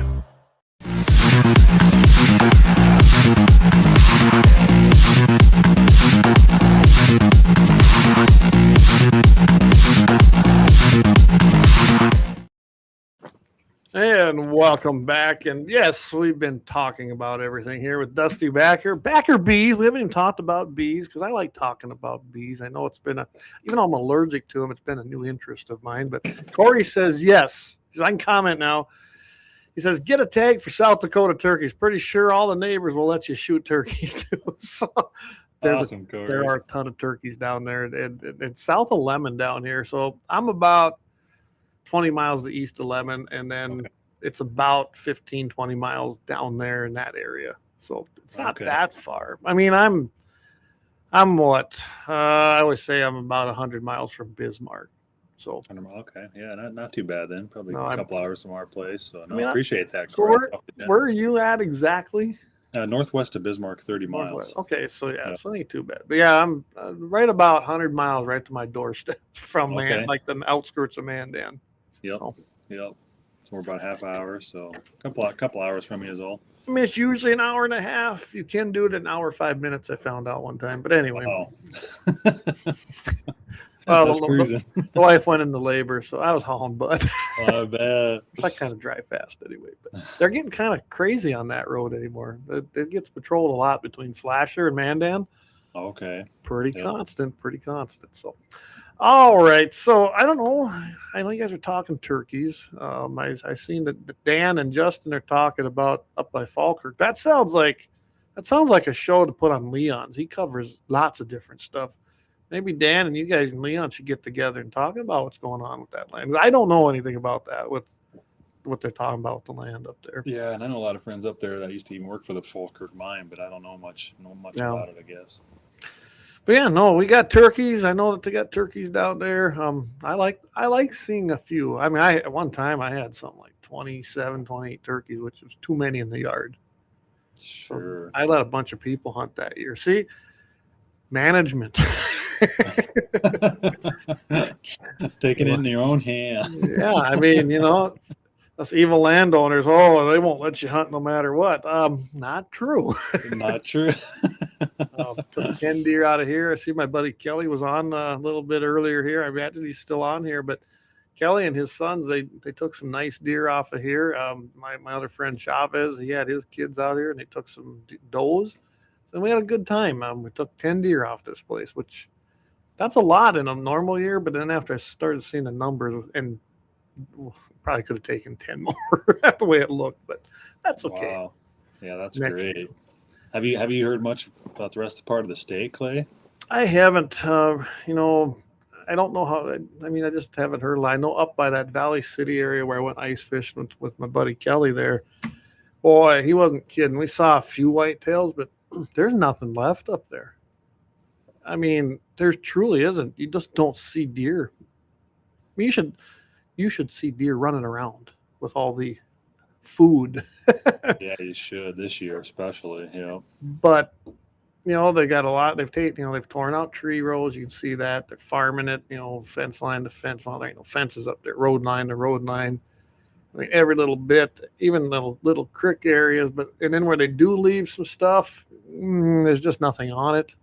There's areas, there's deer, I guess, but for the most part, you just don't see deer up there. And I don't know if EHD took a bunch out of them or if they're just, the way the farm ground is. I mean, farm ground is not habitat. I mean, we've said that before. Remember, Right. we had that discussion. It's temporary habitat, Right. but it's not sustaining habitat. Yeah. And yeah, I mean, I couldn't believe how few deer I seen driving out there, in all honesty, even when I got on the 2 lanes. It's like, man, you should at least see something out here. And nothing. Man, that is sad. I'll tell you what, if we didn't even have mule deer here, we're just 10 miles west river, I'd call it, from the Missouri River. Mm-hmm. If we didn't have mule deer, we'd be in trouble. Like we've talked about before, this is 4 or 5 years after the EHD outbreak. And Yeah. man, there used to be, I'm not kidding you, hundreds of whitetail that wintered around our place. And it's like still like 30 to 50. I mean, and that's just where they're wintering. If you leave that area, you're not even going to see a whitetail. You drive for several days. I mean, I spent 25 days the month of December. And yeah, I know my pockets here, but if it wasn't for mule deer, you would hardly see a deer every day. Well, I don't see, I mean, like I said, I finally saw some this year, right? Yep. And I kind of told everybody, I don't care how big it is, you can't shoot no whitetails. I need them to live. Right. Couple more years. Yep. And then they're maybe finally getting over that hump, because I saw more and then when that corn come off, I saw several more. So that's a good thing.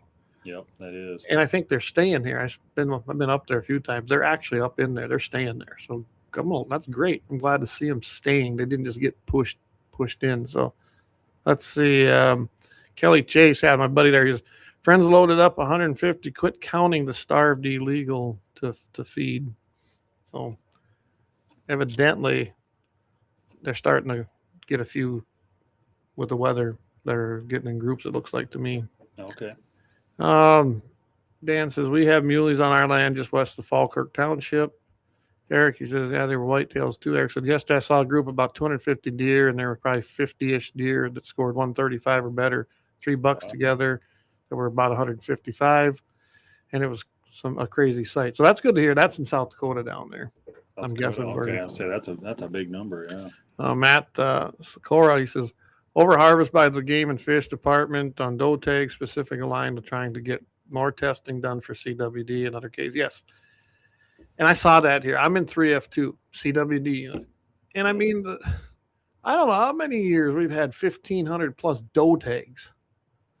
What do you, and it just, there is no way that there's just not enough deer to sustain that kind of tag number. There just isn't. Right. And people need to know too, like the Game and Fish give outs, they do this behind the scenes too, Clay. They give out extra tags in your unit because it's a CWD unit. Where like Missouri, here are these other states calling all these deer. Well, North Dakota is doing it. Yeah. They're just letting the hunters do the work. Yes. They're not even, so they come down here. I mean, I've got deer, but I have my hunters, right? I mean, Right. And in some years I don't let anybody. This year has been good. But I manage what I think. I know what's on this place. Granted, other deer get chased in here when season over, but Sure. There is a group that stays here. They're not specifically on my land every day, but they're in this area. Yeah. And I kind of can see the size of that herd. So just because you get a tag either, that doesn't mean you're going to get to hunt. And that's what happened to them in antelope season this year. Remember, Game and Fish, they used it. So think about what they did. Ha ha on you, if you guys fell for this. You guys pushed for that legislation and you push for tags. All they're doing is taking your money. They don't care if you fill or not. Right. They take your money. And if you're like looking for, well, I know some of these guys, they apply a lot and build up points to get, a buck tag in this unit for mule deer or an antelope tag. Well, during the antelope season, I saw more antelope hunters than I've ever seen, and I knew I would. And a lot of people burned up a lot of points, and now they reset to 0. Good job. I mean, this wasn't a landowner thing, but we got blamed for it. And it definitely benefited Game and Fish. I mean, let's face it, they were able to clear out a whole bunch of points by putting out 180 tags in this unit, which we hadn't seen 180 tags in this unit. The population wasn't there for it. Wow. And half of them went to other people. And then, of course, myself was one of the few landowners that got put into the draw because it hit that threshold and I didn't draw one. So then I closed it down completely. Sure. And you're not the only one. I've heard a lot of stories. No. So, way to go, Game and Fish. You guys, yeah, it was good for you. You got to collect the money and you got to clear out a bunch of people's points. And now you have a whole bunch of pissed off people and they're mad at the wrong people. Yeah, that's exactly it. And that's the problem too. Game and Fish, they shoot themselves in the foot, Clay. Like they'll be coming to, oh no, we're neutral. We didn't have anything to do with that. Well, in legislation, Game and Fish has a lot of power, unfortunately. Yep. And if they want something dead, it's pretty tough because they got the chairman right behind them in the committees. So all they had to do, they could have shut that down in a heartbeat. Oh, I call Game and Fish, I call them the biggest fee hunting operation in the state. Well, in any state, really. They control everything, all the narratives, all the tags, and they set prices and they set numbers. Yep. And that's just the fact of it. So Kelly, there, I didn't quite understand. He said, so friends loaded up about 150. They quit counting because of the starved deer, and it was illegal to feed them. He goes, that was years ago there. So that's what that area he's talking about. Valley City. I didn't see no deer. That was just one group. Sure, and that was just a couple winters ago, I think, huh? Yep. And they just quit counting because they were dying. I remember him telling me about that when we were driving around. It's a shame, really. It is. So there are areas like up there, there's just not a lot of deer. There really isn't. I imagine there's more like that, but like I said, I don't get west or I don't get east very often. And I don't go hunting because I got it right. I don't have to go nowhere to go hunting. So I used to. I mean, I used to go out to Wyoming, Colorado. I used to go a lot of places to go hunting. Now, South Dakota seems like it's funny. I'm literally on the border. There's a ton of whitetails. You don't have to go very far south of me and get into whitetails. No kidding. So what's the difference? I'd say for mismanagement for sure. But I'm so close to that line. They've got whitetails. So EHD evidently, when it was killing deer here, it didn't go very far south here. But it went north, and cleared out a bunch. So yeah, okay. Maybe they just caught just enough rain south of the border there, that saved some deer. Well, and it does. The Grand River's down there about 30 miles from me, maybe closer than there. And it changes. You could almost watch that year, actually, when we got the big kill off. You could almost watch them rainstorms come and split here and go south and go way north. So that could have been that would explain it. So it could be because even like where we at, just a few miles north of our place, majority of my hunting's for whitetails probably south, but north of our place, they could literally caught 2 little half-inch rains more than we did south. Wow! And it just saved a lot of deer to the north, a lot more than south. But yeah, no. Eric says Game and Fish loves it when you don't fill a tag because then they have a higher head count. Oops, it just moved. And they can sell more tags again for more revenue.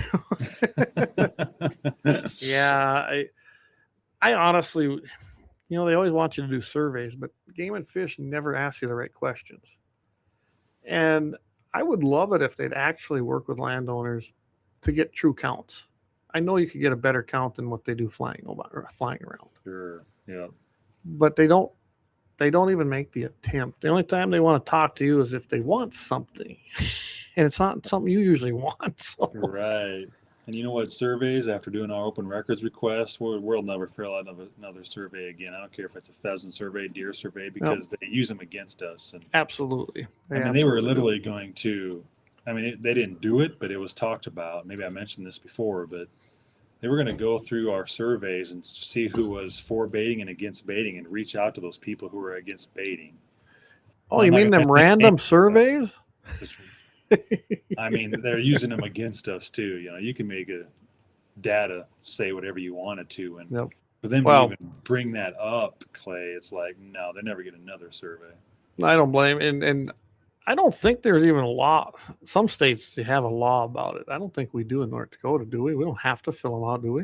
I don't think so. I don't think so. No. I don't know. I ignore them most of the time. There definitely needs to be some kind of overhaul for sure. Something's got to change. And our goal is really, is to unite, like we've talked before, the sportsmen and the landowners. We can unite. We need to take it into our own hands and get the population back to where it's supposed to be. Well, yes. I think we're what they give about 44,000 tags this year, though? Something like that. I mean, it's almost as low as the 60s, Clay. Yes, that's right. And so think about that. We went from 150,000 plus to 44,000. And I can remember not that long ago when the numbers were excellent here. And I've been on this place 27 years, and there were some really good years. Mother Nature took its toll on a few years, but Sure. EHD did come through and wipe out, but there's something more to it. They're coming back.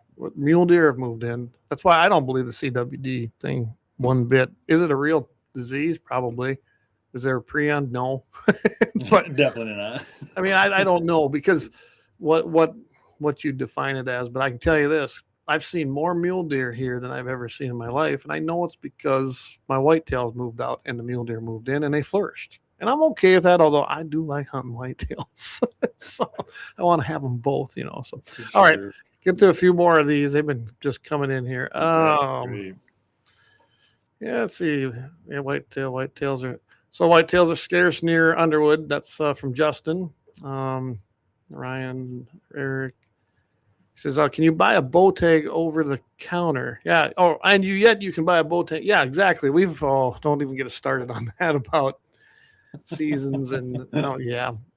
We've had that discussion, but it'd be a good roundtable discussion again, wouldn't it? It really would be. I'm going back to mismanagement real quick. Like, I don't feel like we need to really take tags from anybody. We just need to keep what deer are alive now and get our numbers back, because it's mismanagement. Yeah, you can say EHD is not, but letting 50,000 plus deer starve a few years ago, and I mean, they can control the numbers. And you know what I honestly want to see them do? I want to see, and they'll never do it, but I want to see North Dakota deer season closed. I'm talking everywhere, 1 year. That'll tell us a lot of things. Either it will work and you'll see numbers go up, or it's not the hunting pressure isn't the problem, right? Right. Yeah. But they'll never do that. No, that would never happen. A lot of people probably would be upset too, but it would be. And as a landowner, I'd be fine with that. Sure. If they shut it down for an entire year, and I mean everywhere, to give everything a break, and let's see what happens. We know what happened. Just you're right. keeping deer alive, you're going to double your population in 1 year, at least. That's I mean, the only thing that's going to kill them off is weather or predators. Right, and whether we can help. Whether we can help, and as landowners, most of us do. And predators, yep. I mean, I'd be an advocate for that, but I bet they'll never do it because the money. Follow the money. Corey says, yeah, EHD is really weird. Flat Creek area have quite a few dead south of Meadow, hardly any, but they got more rain also. Yeah, that's right. And the reason around Flat Creek, and this is what I found the last time EHD came through here. The dead ones I found are over here in my creek, where it has at least some water. Up by the river, it was horrible. North of me. I mean, it stunk so bad there were that many dead whitetails up there. It was tough on them. It really was. And then they were just making a recovery, and then it come back. But we got an early freeze, and it killed off the mite. Jeez. So it didn't take the toll on it. So now that's been 2 years ago. Okay. So maybe this year, because I've seen some around, so that'd be okay.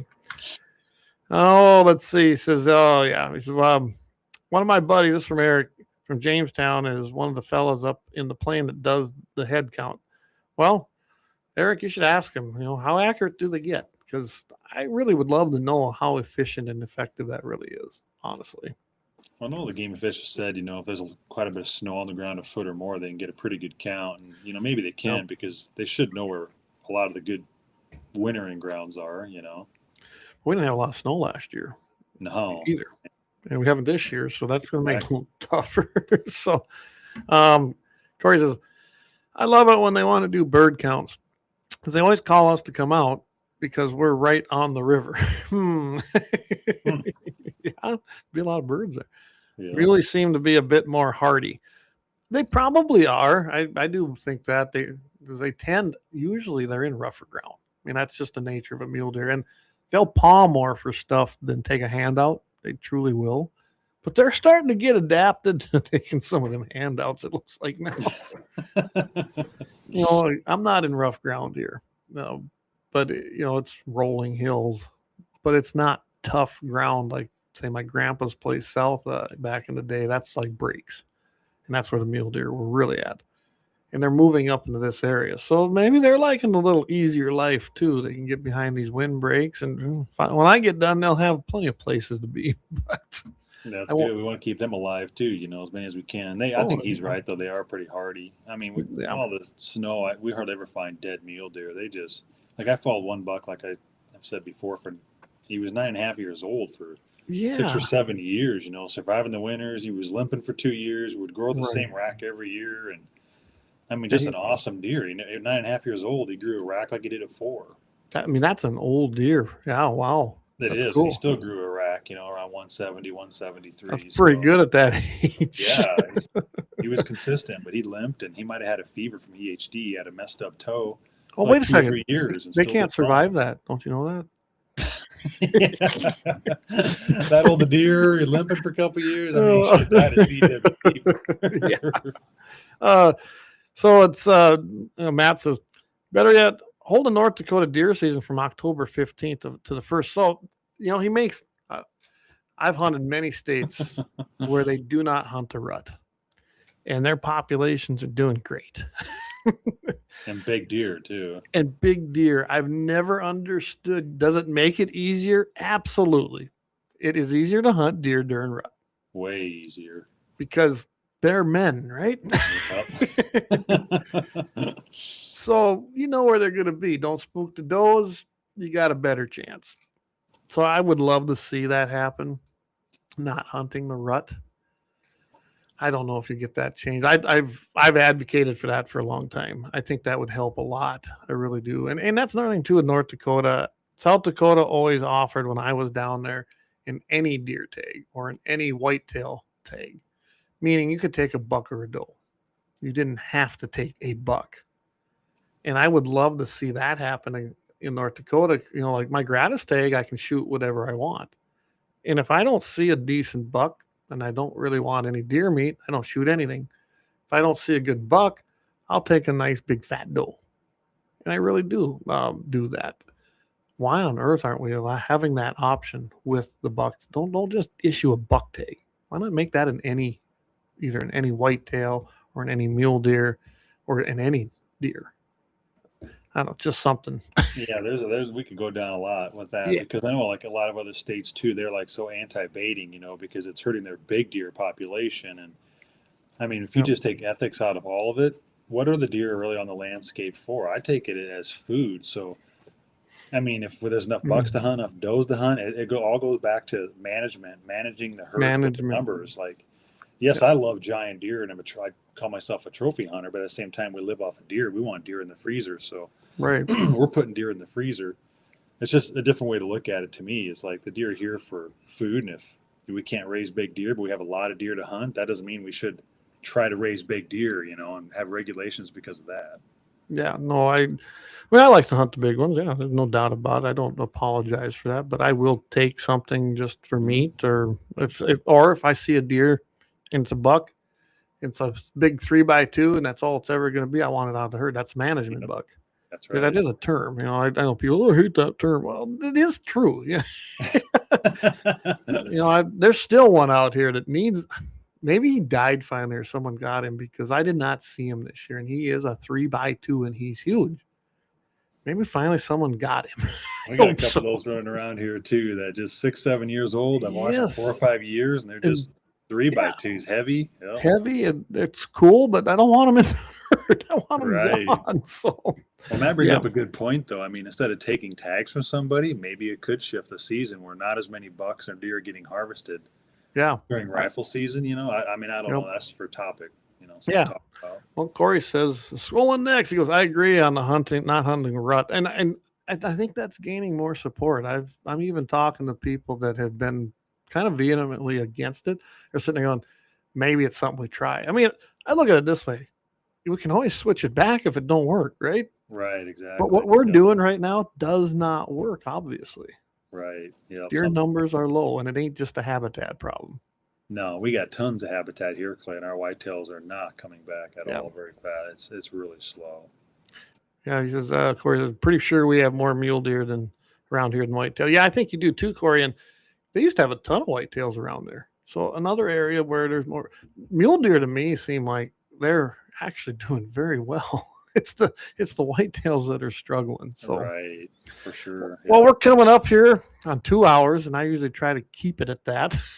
We kind of got off subject, but the only thing we didn't even talk about bees, and we'll do that at some point. So we can do that again. Yeah, we'll get together on that again. And I'm planning to add more bees here because I know that's an important part of that cycle too. So, anything you want to leave anybody with before we sign off tonight? I just appreciate everybody coming on and just keep spreading the word and just keep getting involved. Involvement's everything. It really is. Yep. An active, involved populace means we the people do govern, not the other way around. We don't want to be governed. We should be doing the governing. That's right. And we can make a difference. If somebody says, I'm one person, I can't make a difference. No. Well, I can tell you, you guys made one hell of a difference in that legislature, especially with all them orange shirts. I'm telling you, to see the pictures, and I can tell you from being there enough, that's intimidating to them guys. They're like, ooh. So, yeah. If there's the next time, we'll have a couple hundred in there.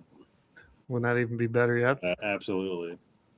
So let's see. What did Corey say here? He said, definitely like to talk about bees also. Maybe we'll just have to do something just kind of dedicated to that because I can learn a bunch yet. I can tell you that. That's right. Let's do it. I mean, I've really gotten interested in them, and I know that they're an important part on the place. And there's a lot of things you can do. That's why I'm planting sandfoin with the wildflower mix. That's going to be huge, I think. That is going to be a big huge thing. So, yeah. All right, everybody. Thank you again for tuning in. We can't do it without you, and we can't do it without the support of our great sponsors, Lauer Auto Repair, Kalon's Auto Service Center, Horton LaserCraft, /H Ranch, and, of course, Little Angerman Arms. We love the support that we get from them, so please get out and support them because without them, this thing don't float very good. Then it really gets kind of expensive. So anyway, thank you. We've had a great, 3 years. That's what we're coming up on. So appreciate everybody. Tune in next week. We are definitely, I'm having Michael Bell on. He'll be from Dakota Morning. Sorry, Michael, if you're listening. But he's going to be joining me. We're going to talk. Who knows? We're just going to go down all kinds of little avenues. And I've been on Michael's show several times. So I've invited him on. I think he'll make for great conversation. Don't be afraid to chime in. As always, Friday morning, I'll be on KFYR 5:50 a.m. with Todd Mitchell. Mitchell in the morning, 7:15 Mountain, 8:15 Central. I'll do my happy ending on Friday. I kind of quit doing them here because I've been doing them on that Friday show. And I think Jamie's, if he does some filling in or maybe somebody else is going to be doing, maybe Leon, but who knows? Leon then comes on Friday night. And I think his deal with Royce, I believe, is going to be airing tomorrow. But maybe he'll do a little promo on that for you guys. But catch him Friday night. That comes on at 6 p.m. Central, 5 p.m. Mountain every single Friday. And then the Sunday Sportsman's Devotion comes on 7 o'clock Mountain, 8 Central with Pastor Vance Bishop. Everybody, thank you for supporting us. Support the Second Amendment. Stay safe, and God bless.